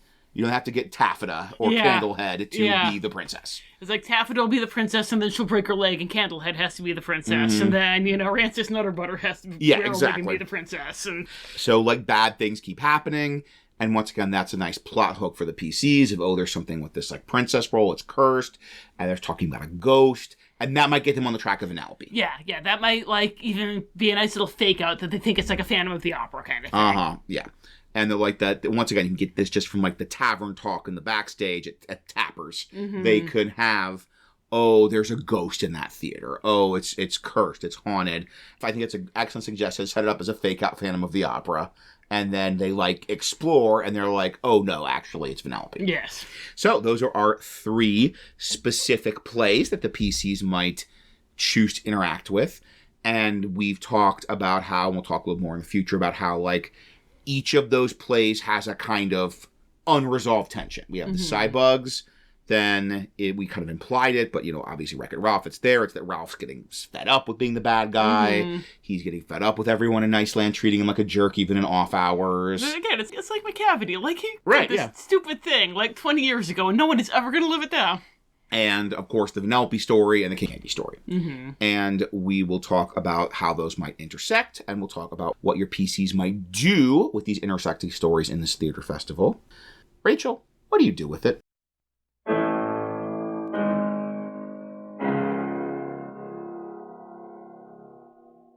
Dread possibilities. Over the course of the next several nights, I did my best to piece together the stories of the actors, for lack of a better word, despite their reticence. Apparently, in their false memories, I made quite the poor impression. Thankfully, Ralph the Troll was more than willing to spend time with me. The Nicelander's cool reception of me had raised me significantly in his estimation. I soon concluded that my earlier suspicions of Ralph were misplaced. He seemed an affable fellow, if a tad hot-tempered, and he resented being locked into the part of a destructive and ostracized troll. In contrast, the players of Candy Kingdom were, to a man, some of the most vicious, competitive, backbiting little snakes I've had the misfortune to meet. I coaxed some gossip about them from Ralph, along with some amusing but unenlightening speculation about King Candy's daily hygiene regimen. Ralph mentioned a common belief that Candy Kingdom was not only cursed, but haunted. I suspect that the original princess died at some point and the other actors were filling the role in her place, but Ralph could not remember there ever having been a permanent princess character. Her death must have been before Litwalk became as it is today. Unfortunately, it soon became clear that my time to unravel the mystery was limited. One day, when I left the backstage area to return to the town, I saw a poster on one of the empty stages that read, "Coming soon." I was curious. Given the nature of Litwalk, I had no idea how a new performance might enter, so I drew closer to study it. Coming soon, Hocus Pocus, starring Danielle Denny. I took a step back. It was my face on the poster with ridiculous makeup to make me look like a child, but as I looked, it shifted and it simply was my childhood face. The poster had people I recognized from the town made up to look like Max and Allison and the Sanderson sisters. They, too, changed as I watched, going from costumes and makeup to the actual faces of people from my past. I could suddenly imagine with perfect clarity how poor Ralph might have transformed from a man in a troll costume to an actual troll. Perhaps Felix had been an adventurer, and Ralph had been some unsuspecting local who had been forced to play the role of the villain again and again in his story. It was even crueler than Westview. Instead of being an observer, he was forced to participate in his own degradation. But I still did not know how this bizarre effect had begun. The poster shifted again, and my heart stopped in my chest. Coming soon, Infinity War, starring Danielle Denny. The images were not from my past. They were from my nightmares, and I knew that if I stayed much longer, I would find myself on that stage, and I would believe that I was living in one of my nightmares. I would believe that I was her. That I had always been her. I did not know how long I had. If I went backstage again, would I ever come out, or would there be a door opening to this stage, waiting for me to assume a role that I believed to be my life? And if it were the latter, which nightmare would I be forced to live? I wanted to bid farewell to Ralph before leaving, but it was not worth the risk. I made one final visit to a performance of Candy Kingdom, as its curse or haunting seems to be at the heart of Litwalk. This day's mishap occurred when King Candy's peppermint lance broke during a bout that he was supposed to win. He reacted with nothing short of apoplectic rage and drew the curtain. A few minutes later, the curtain rose and they performed the scene again, but something about it seemed subtly changed. Use of Eldritch Sight confirmed that King Candy had surrounded himself with some form of abjuration magic, presumably to protect himself from the ghost. I'm relieved to have seen some evidence of the Dreadlord's identity that day, for absolutely nothing could have compelled me to remain in Litwalk past nightfall. I want adventure in the great wide somewhere. You're not going turbo, are you? So, other than the fact that your PCs are huge theater enthusiasts, huge supporters of the performing arts, why did they come to the village of Litwack? Well, they could be huge theater nerds. Yeah, they heard about the theater festival. Yeah. Right, exactly. Like, that's the kind of one thing the village has differentiated from any other random D&D villages. It has this, like, well-known theater festival every autumn. Yeah, it could be that they're huge theater nerds who want to see the theater festival. Maybe your bard wants to go perform in the theater festival. Yeah, absolutely. Yeah, there are all kinds of possibilities. Probably more likely, though, is they're going to be looking for somebody. Maybe they hear about this company, this theater company that vanished, and they have to go track them the last down. place they were headed was the theater festival in Litwack. Yeah, so that's a good, if you want to give them, like, a goal and a purpose, Right. and that could even be, like, picking up some of the clues about what happened. If the descriptions of this theater festival match the appearances of, like, Calhoun and the other Duty of Heroes exactly, people. yeah. Or, like, if you know the last play they were putting on was called Duty of Heroes, that gives you a good, strong through line to follow. Right, and this is a nice, like, a lot of these are, they sort of stumble into it and then discover what's going on. But this, as you said, gives them a stronger through line. So it's even like, they arrive and they ask about the company, and the villager's like, oh yeah, Duty of Heroes is playing at the festival. And they're all like, oh, okay, interesting. Been like 6 months. Yeah, but then they go and they see the sign for Duty of Heroes and they buy a ticket and they go and they sit. Then suddenly a reality window opens up and it's got crazy special effects. And so, yes, I think that's the strongest hook. Yeah. You also could, of course, just have that it is a floating domain, that they go to sleep in some random village in Barovia or Darkon or whatever and wake up in Litwack. Yeah, kind of like what we did with Sunnyside. Exactly, yeah. Or you could even have it be that they're going down the road and they stop at a village, and that village happens to be Litwack, and they come in and it's pretty empty and they hear about a theater festival. Classic for a reason. Classic for a reason. Like this can be anywhere on your PC's journey across the various domains of Ravenloft. They can happen to come into this village with a theater festival. Yeah, so all depends on how proactive your PCs are, how much they need a specific direction to be pointed in. So, once you have either through just accidental wandering or they're more intentional, like maybe looking for someone, your PCs arrive there, and the basic story we're imagining is, it's all about the theater festival. It's the arcade. It's the games. That's the story here. Nothing to do with this stupid village. They arrive there. They learn about this kind of time loop. They learn about this weird reality bubble thing. Maybe the next day, suddenly, it's just the theater festival again, and they maybe are stuck there. Like, they can't leave until they resolve something. There's some reason they decide to go to the theater at night. Like most of the villagers, they have this impulse to leave when the festival's over, go back home. But the PCs decide to stay there at night, see what happens. Maybe some cryptic warnings from villagers about how we never go there at night, never go there after hours. But maybe, once again, they heard about Duty of Heroes, the characters match the descriptions of the missing actors, and they learn about the backstage. And that's kind of the critical thing. If they just find a propped open door and they go in and find the backstage, and suddenly there's all these characters from all these plays mingling and mixing. Yeah, and even if you don't have originally the idea of that they're looking for this missing theater company, maybe with the weird time loopiness thing, maybe somebody in the crowd keeps remarking on the fact that Calhoun sure does look exactly like his missing daughter. Something like that. And that Exactly. to get them pinging to the fact that something's not quite right here. Because by this point, the guy's forgotten that Calhoun is in fact his daughter, because now she's just Calhoun. So whatever it is, they discover this other world, this crazy Wreck-It Ralph-esque backstage where, Ken and Ryu, the fighters, are hanging out with Blinky the ghost and having beers. And they get pulled in, and we have basically three kind of plot hooks, three problems the PCs could get pulled in to resolve based on these three plays we've wanted to detail about. And so the first is the titular Wreck-It Ralph problem of Ralph the Troll. He's tired of being the bad guy. Everyone treats him like a bad guy. He wants to shake things up, so he leaves his play. And then people stop going to it because the bad guy doesn't show up. They just stand there waiting for the bad guy to show up. And so in a day or two, if they don't get Ralph back, then Niceland will be canceled. Yes. And it'll just be sucked into the void of oblivion. And so they find this out and they agree to help. Maybe they befriend Felix and they agree to help Felix on this search. You get to do what's the actor's name, Jack? McBear. You get to do your Jack McBear impression.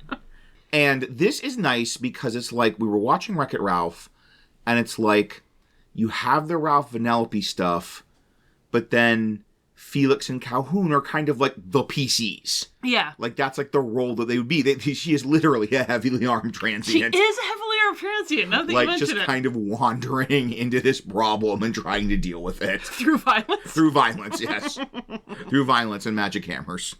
So, our second potential plot hook they could get engaged with, resolved with, either with the Ralph the Troll one, instead of the Ralph the Troll one, speaking of Calhoun, is of course the Cybugs. Yes. Some glitch of King Candy's writing reality, or the gestation of the tadpole, or something. Maybe the PCs muck about and King Candy writes it again, and that's like what triggers it.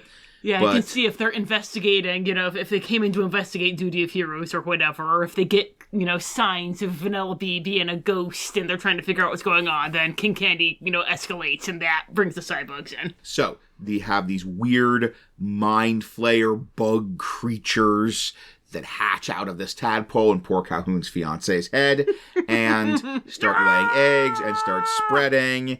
And it has a whatever kind of weird magic stat stuff, because they said it's been in a weird time loop gestation for 2 years. Mm-hmm. And maybe they're made of candy because they do lay the eggs around Candy Kingdom. I mean, you gotta have that they become what they eat. And again, because it's a weird illithid tadpole, it can do weird illithid tadpole things. It can become what it eats. You can do xenomorph. It gets implanted in a dog, and now it's a dog.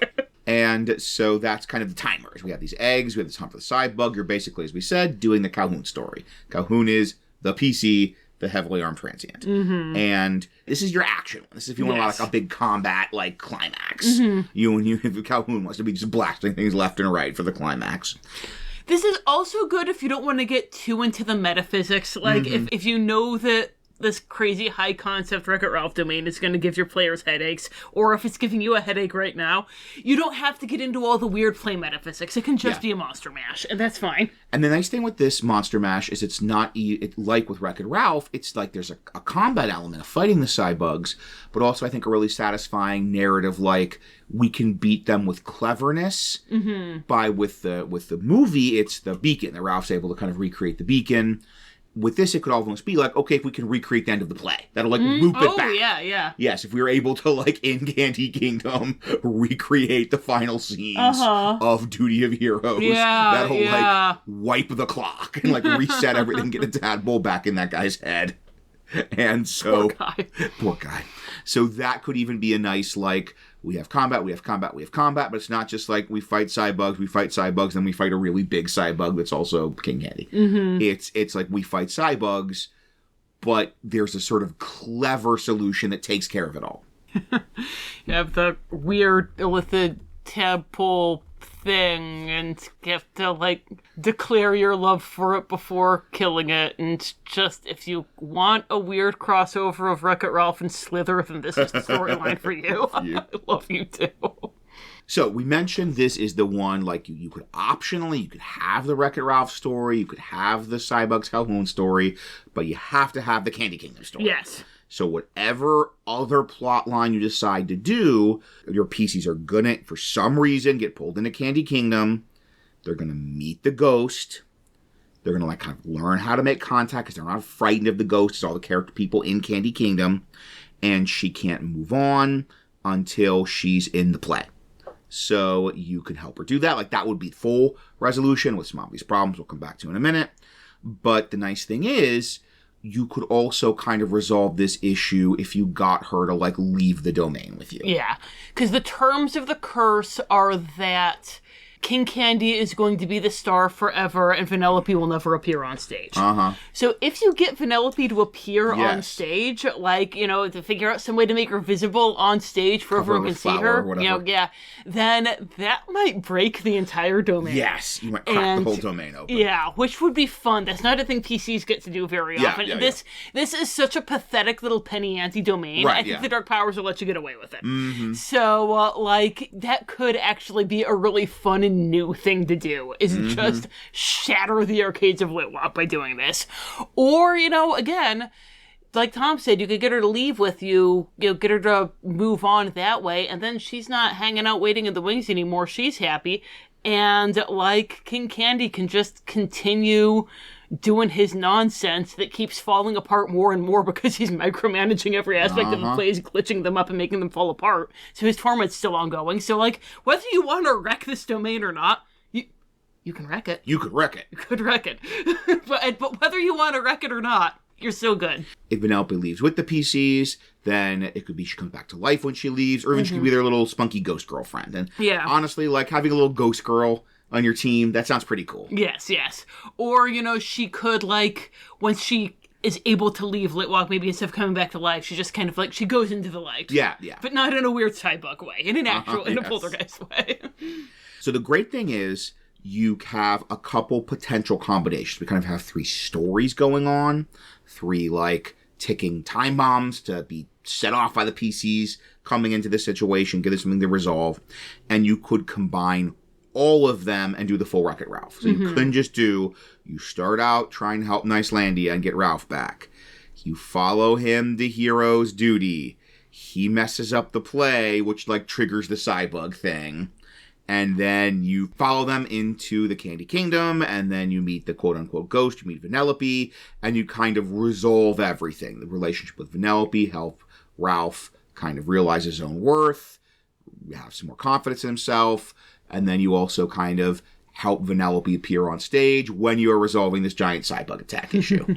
And then, boom, full Wreck-It Ralph. Full Wreck-It Ralph. Or you could just take that Candy Kingdom and do either that with Ralph or either that with Sidebugs. Or even that by itself. Or even that by itself, yeah, exactly. If you just wanted to do the Candy Kingdom and Vanellope in the tournament, then you absolutely could. So lots of options, some nice, like, modular pieces you can kind of rearrange and slider puzzle into the thing that's going to be best for your group. So that's the kind of core story we're seeing, but now we'd like to give you variants on that core story in our Dread Possibility section. So the first thing we always do in Dread Possibility is aging up, aging down. This is a movie beloved by kids. This is a movie beloved by adults. So I easily could see table of kid players, table of adult players, all totally happy to do a Wreck-It Ralph game. Especially if you can work in lots of video game references in the plays in Litwak. Oh, heck yeah. And so, obviously, like, first aging down, first thing we wrote, Vanellope's not dead. Of course. Right, she's in a ghost-like state. She's, like, invisible and intangible, but not dead. So you are not setting her to the light, you are just bringing her out of this ghost-like state.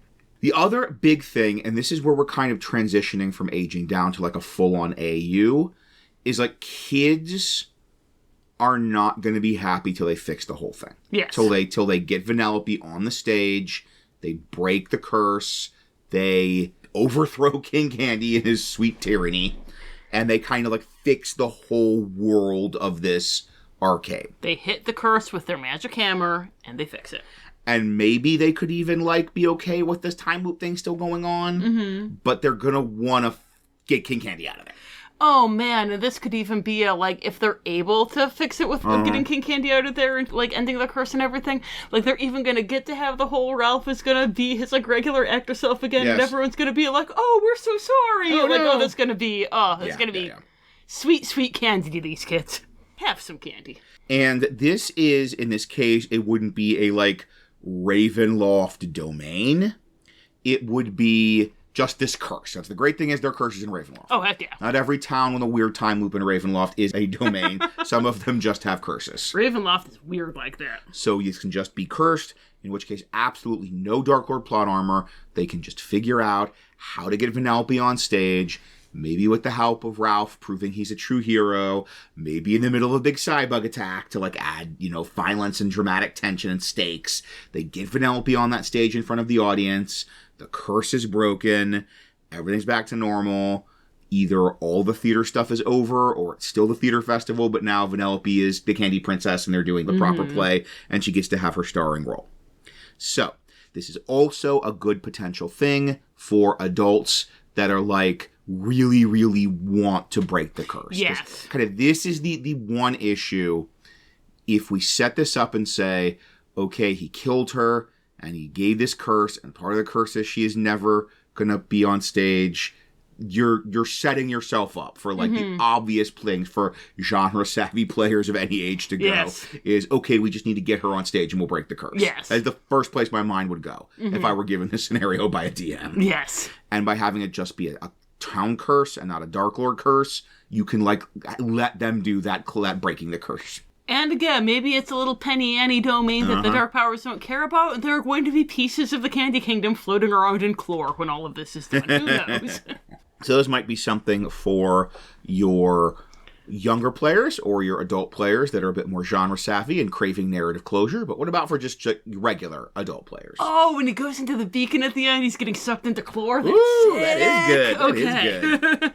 Well, okay, for adult players, I don't think we're going to need a skip ahead warning. Future Rachel might come in and correct me. So for aging up, the big thing here is a little movie called In the Mouth of Madness, because I was into Ravenloft before seeing this movie. Uh-huh. And I saw that movie and I said, oh, that's where Sienna gets its everything. Uh-huh. And Sienna is where this domain gets its everything. So, if you haven't seen it, which you should, it's really good. Really, really good. It's a 90s John Carpenter movie that Tom has not made into a mod yet. I don't think he has I'm working ideas. on it. Yeah. And it's basically the idea that it's cosmic horror, and you discover that you are a Lovecraft character, more or less. So their version of Lovecraft. You are a Lovecraft character. You have always been a Lovecraft character.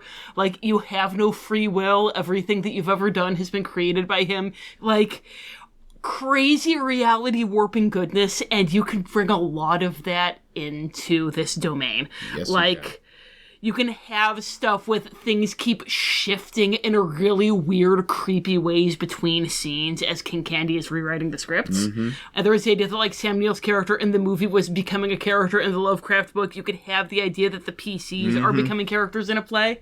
That, like, people are talking about watching their play. People in the audience are talking about seeing the adventures that the PCs have. Yes, that's so cool. Past sessions, kind of stuff they've done. They're like, oh, yes, I remember that time when you had that encounter with the abbot. And they're like, the what now? Yeah.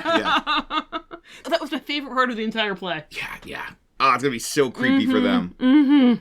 And then going into that idea of the PCs getting pulled into a play, you could have with the empty stages, with plays that have shuttered and closed down. We've been talking so far about other theater troupes come in and fill those empty stages. What if audience members get pulled into those empty stages? Like, what if, like, the townspeople who are watching get pulled in and suddenly they're putting on plays and they think that they've always been these characters? What if there's an empty stage that appears while the PCs are there, and then in the poster over top of the stage, there's a thing that says Curse of Strahd, starring the PCs names, premieres tomorrow. Yes, such a good timer. Yes. Such a good narrative timer. So they have until tomorrow to figure out what's going on.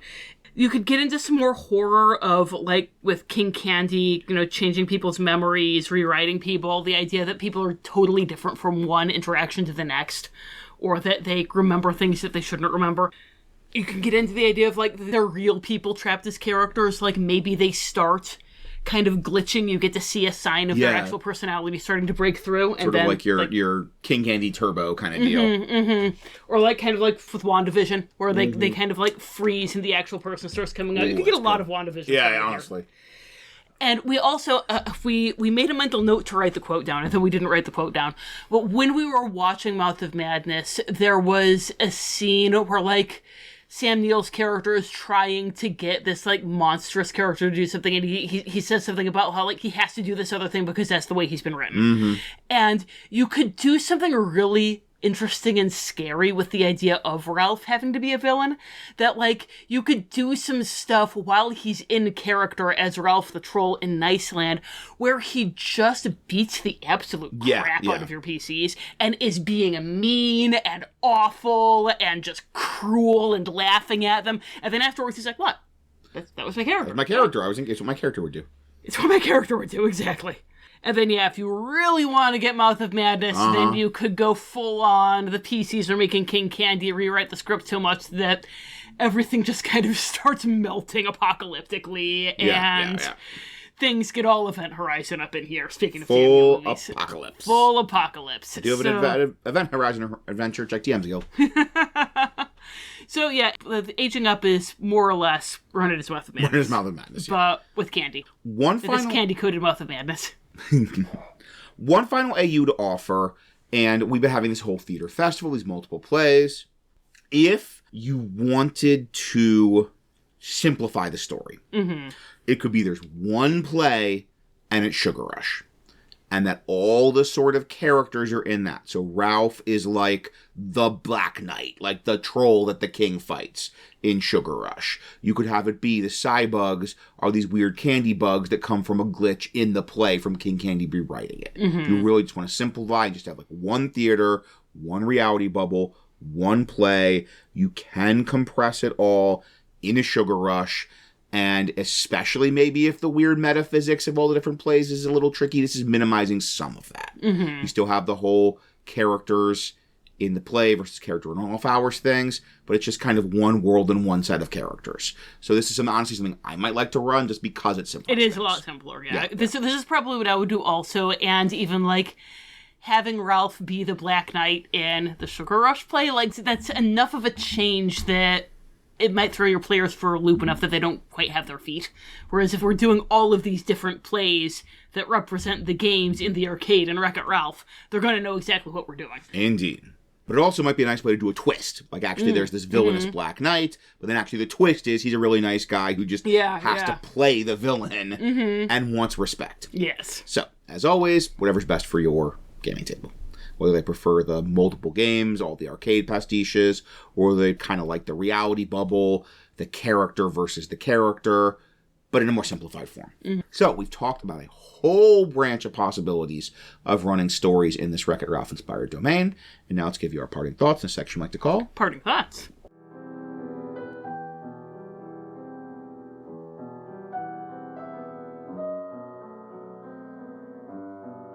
The first thing we'll talk about in our parting thoughts section is the genres of horror of this particular domain. This comes from Van Richten's Guide to Ravenloft. It's a really great part of that book. Gives you all these different subgenres of horror. Talks about their aesthetic signifiers, what kind of story that you can run, what kind of monsters would work for that. And so I think there's a real obvious one because of the fact that we keep saying reality bubble. Yeah. And we keep citing a Lovecraft-adjacent John Carpenter movie, possibly the best Lovecraft adaptation ever. Yeah. And that is, I'm going to write the words cosmic horror right now, if that is all right with you, unless you have something else to disagree with. I read Sutter Kane. Indeed. Do I? You got me a button to that effect. I did. So I don't know, I could see psychological horror if you're going for the sort of characters. There's psychological horror in the domain, but that's not something the PCs are really going to experience unless you go with kind of a very, weird branch story we've given you. Yeah, I could see bringing in other, if you really want to play up the side bugs, there's body horror. Vanellope's a ghost story. Right, there are psychological horror elements, but I feel like the big constant is cosmic horror. Yeah. I'm cool just having, cosmic horror, because it's so much the core hook, the core premise of the domain, the core horror the PCs are going to be interacting with is that cosmic horror. Yeah. Okay, that was easy. Woo. So. Wow, not dark fantasy. Yeah, there we go. Dang. We like to keep you guessing here at Wonderful World of Darklords. Happy 2026. Yes. Year of non-dark fantasy, question mark? No, I know what's coming next. I know what next month is. Yeah. You heard it here first, folks. So, then we'd like to talk about what kind of game is this best suited for. You have some Ravenloft domains like Barovia, we like Darkon, that are so kind of big and complex and full of NPCs and full of plot hooks. You could do a level 1 to 11 hardback WotC campaign in them, like Curse of Strahd, for example. And you have others, like something like Sire 1313, or we're going to hear about in a minute, Sienna, that are really made for one adventure, for a one-shot, maybe a two-parter, three-parter, but there's one story to tell in that domain. And those are both good. Those are both important. Yes. Those are both part of a healthy Ravenloft ecosystem. And this one feels pretty one-shot. I don't know. If one of the stages is Galaga, you're going to be playing it till you die. Yeah, no, this is a one-shot. This is a one-shot, yeah. Maybe not a full-on one-shot. Maybe you go and explore the plays and maybe have a couple little side adventures going to some of the plays. Yeah, I could see if you wanted to do fun Easter eggs. Yeah. Or, if you really wanted to play up this idea of the PC instead of kind of starting to get sucked into one of the plays and getting real Mouth of Madness with it. I could see it being 4 sessions, maybe? If you can stretch this out to 4 sessions, then you're a better Cosmic Horror GM than I am. But I could see someone doing it. But another way we talked about this whole campaign versus one shot is even that whole, okay, is this a TV show or a movie? And this is really a movie. Maybe it's a long movie, but it's really a movie. Hold up, we're talking about Cosmic Horror in place. Do we need to talk about The King in Yellow? I don't necessarily think so, because the Okay. King in Yellow, I feel like, is more that coming into reality. Okay, cool. And like, that's not an issue. Like, if you were doing some variant Right. where the plays were, like, spilling out of their theaters and, like, taking over the village, Yeah. that would be much more King in Yellow adjacent. Yeah. But I think we're okay. Sounds good. I just wanted to make sure, because I realized that that's probably a thing that our listeners are also sitting up and going, wait, Somebody might plays, put that on their Cosmic bingo Horror. card, yeah. Yes. So, although I think if you wanted to do the King in Yellow, the way to do it would be to have the glitches are expanding outside of the place and into the rest of Litwalk. Yeah. And then just all of Litwalk is going to be going cuckoo bananas events. So, But yes, so I think we're pretty clearly this is a movie, not a TV show. There's really like one adventure with a couple variants in this setting. Now, speaking of places in Ravenloft that really have one adventure for them, is there any older 2E, 3E Ravenloft material you could incorporate into your Village of Litwalk adventure? Sayana, Sayana, Sayana, Sayana, Sayana. It's written here 3 times in all caps. Yes, basically. Yeah, we said this already. I'm going to look into the mirror and Tony Todd's going to appear. Yes. It's my dream.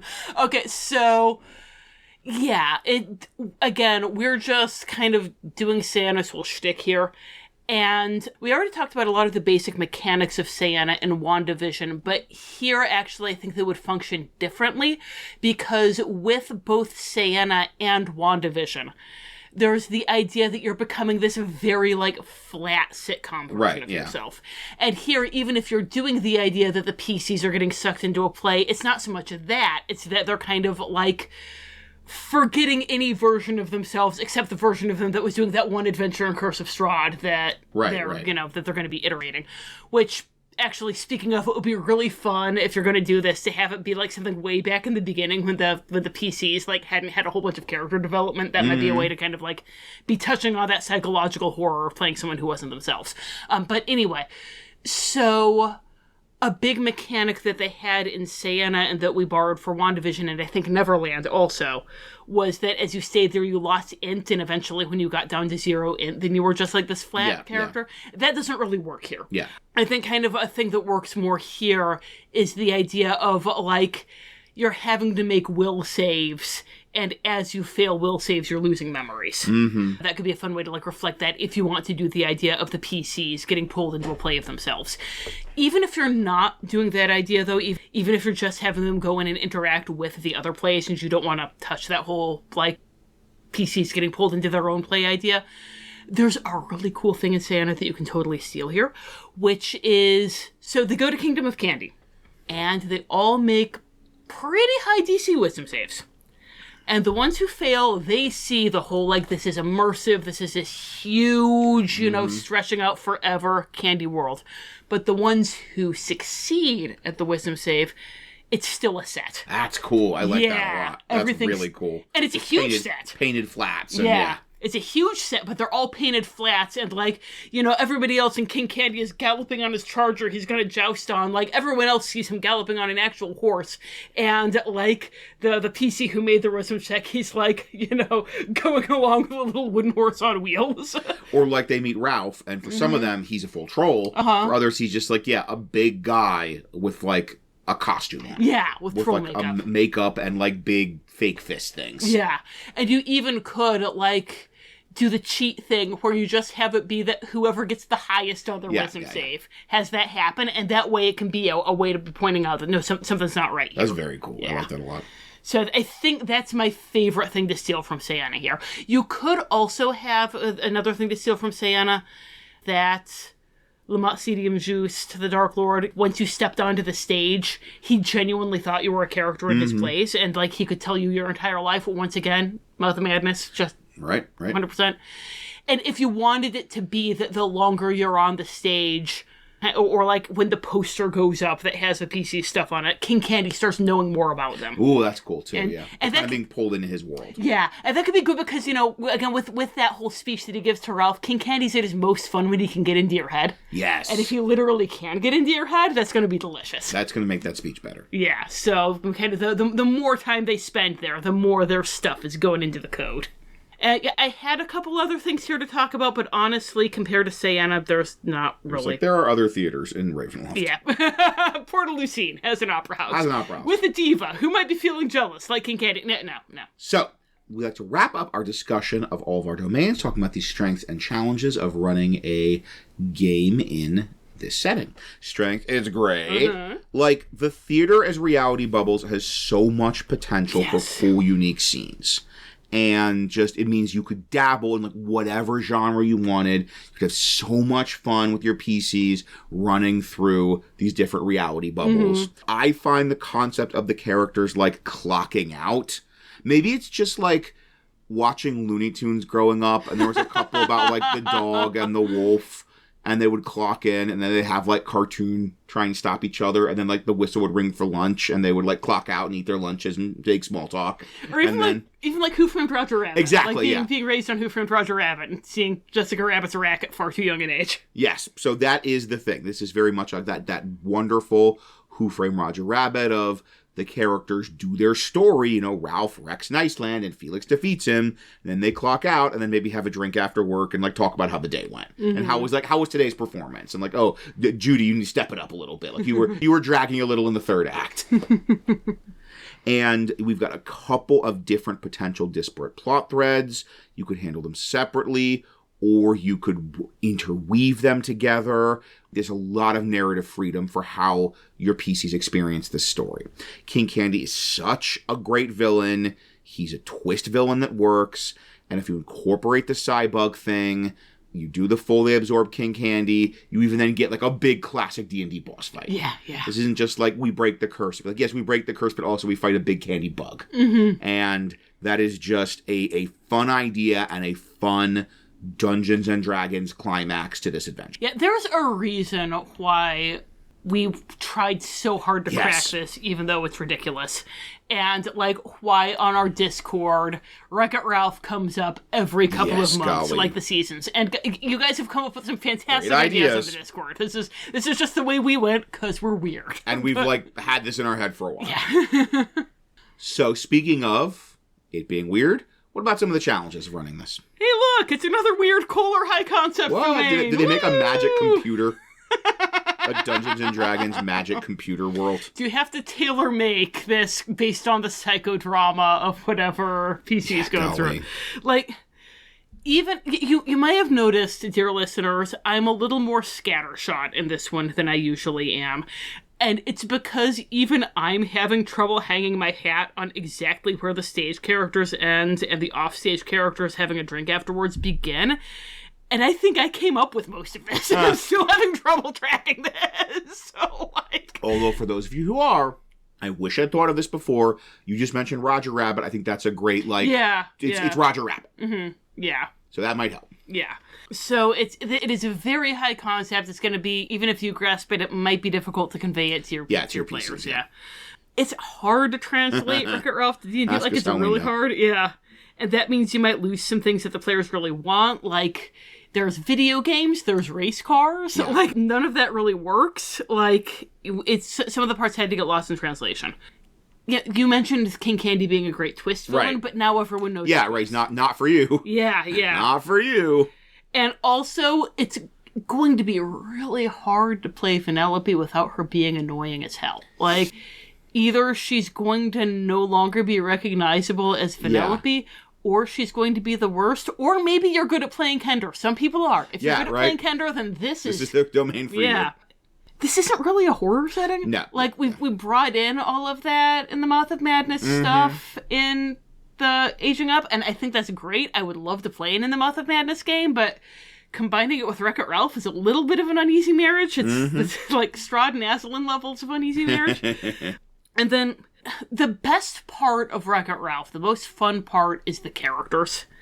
And you're going to be the main characters now, so is it going to be fun without Felix and Ralph and Calhoun and Vanellope? Yeah. Like, you know, that might be a difficult thing. And once again, it's not Mamoru's fault. It's like the characters are so interwoven into the plot and the backstory and the themes. Running kind of that same story with not Ralph and Vanellope and Calhoun and Felix is not going to be satisfying. But that's just always the problem we have, because we're taking something written for specific characters and saying, how do you get like 5 heavily armed weirdos who like, come into this world and like have that story?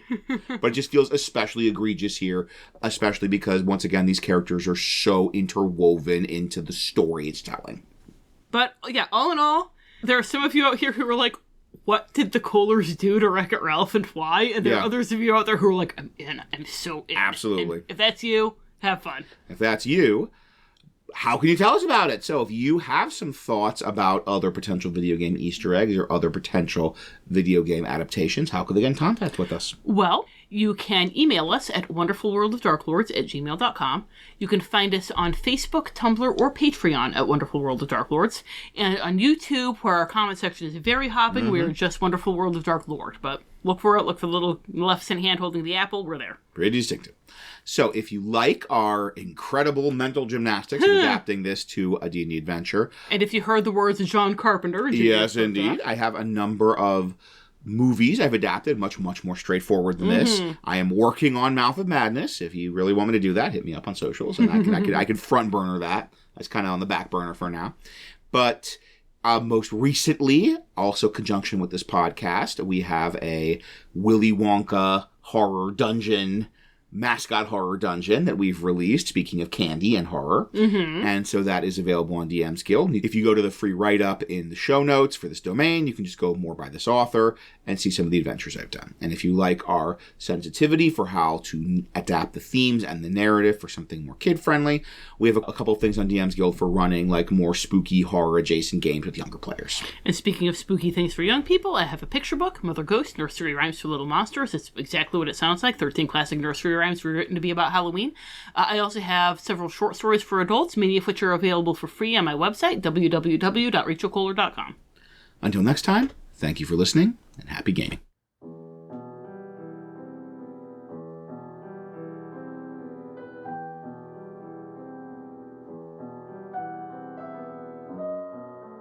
Parting thoughts.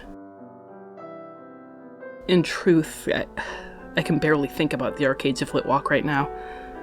I'm too troubled by that poster, and even more troubled by something else that has arisen. I've been trying for the past hour to write about my dreams in order to give you context for that second poster. I cannot. I do not mean that I'm reluctant to do so. I mean that I cannot. I had believed that my reticence in disclosing the details of these dreams was because I was certain you do not wish to be bothered with such details any more than I wish to speak of them. Now, however, I'm trying to speak of them, and I can't. I dreamed...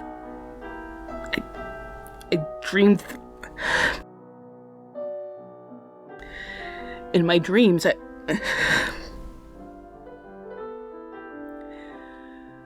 even now, when I do not sleep, there was a moment when I found myself missing time, and just before and after that moment, my thoughts were...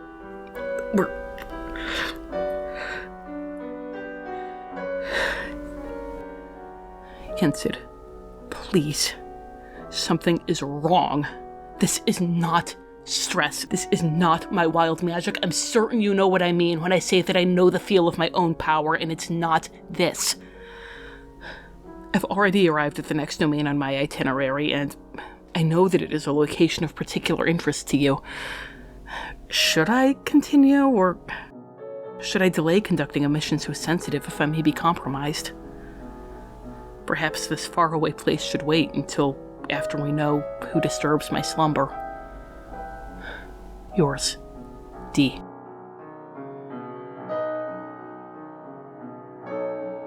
It is a pity that such a complex web of spellwork is confined to the insignificant domain of Litwack. Almost so a washed-up thespian can continue prancing about on stage enunciating lines that the delusional audience has heard countless times. Bah! And I thought the bards of Dunbrock were intolerable. Without having observed the arcane energies myself, I am left to conjecture. Each stage is likely contained within its own demiplane, and each of these demiplanes is connected to the larger demiplane that encompasses the backstage area. Not unlike our own lands, though on a much smaller scale. The posters are something else entirely, and I suspect associated with forces I shall not write about here. Nevertheless, you were wise to leave when you did. As for your continued deterioration, you are correct. Stress would not account for your inability to communicate fully with my person. However, it is vital that you continue. Any further delays in surveying the next domain on your itinerary may result in failure of our carefully laid out plans, and we would not wish for all your hard work to be for naught. You must endure, Danielle, but do not give in to fear. Trust that I shall ensure your safety while you continue your efforts. Return to me as soon as your next survey is complete, and together we will deal with this issue directly.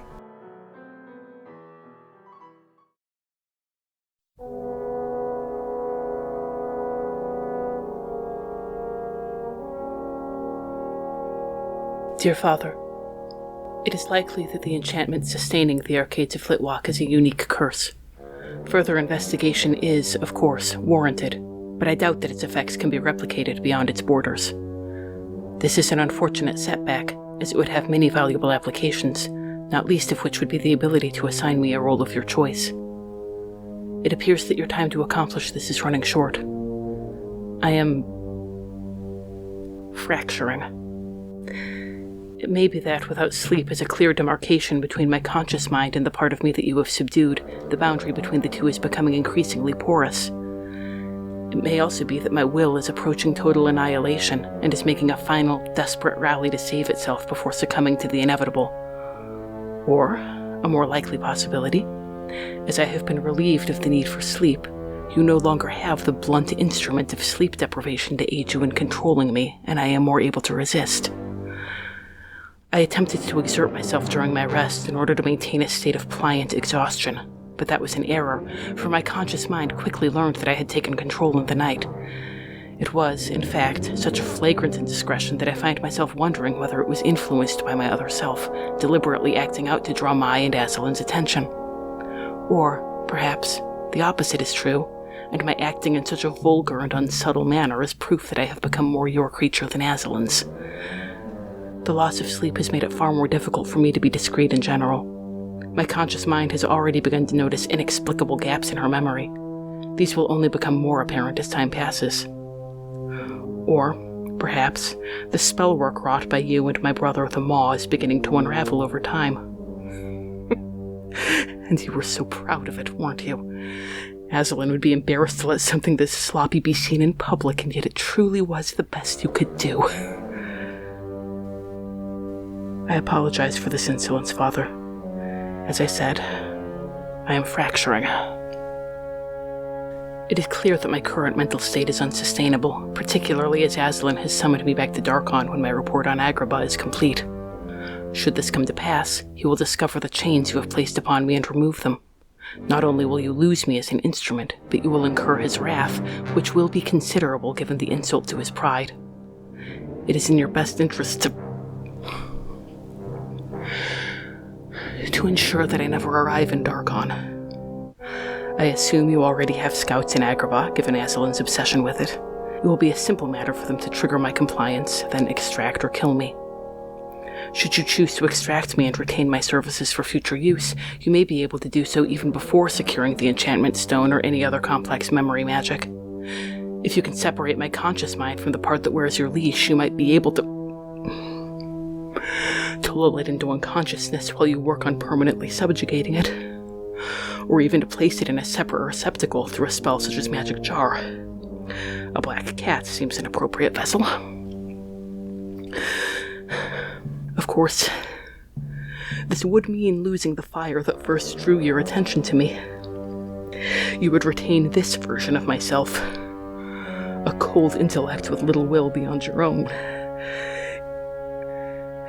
Jensen, help. Jensen. Max. Max.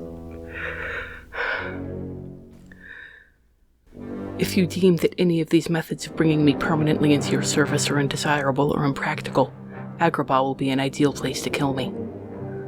I have had several encounters with Jafar's minions over the past year, and judging by my patron's remarks, he has been a thorn in Aslan's side as well. It is entirely believable that the Vizier would take measures to dispose of me were he to learn of my presence in Agrabah. Aslan's retaliation for killing his little scholar would fall upon Jafar, not upon you. The two might even become so focused on one another that you would be able to operate entirely without their notice, obtaining that which they seek without their ever being aware of your presence in Agrabah. I believe that killing me would ultimately be in your best interest, for it would take far greater magic than you can ever command for you to compel my lasting submission. Hail Thanos. D.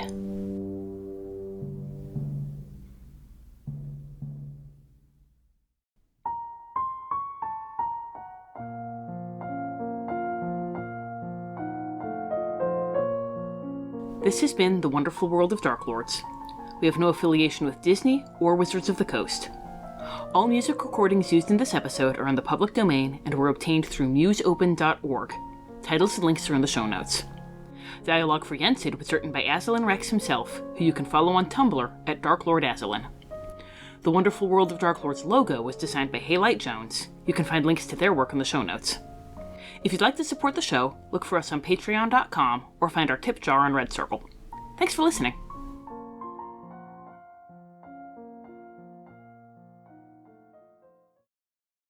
So finally, of course, the one we mentioned, our third play. This is the one. The other two are coming.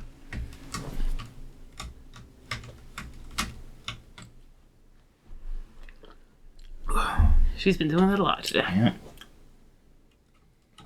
Oh. Go for it. Go for it, baby. Oh, you look at you. Oh. She's like, can I?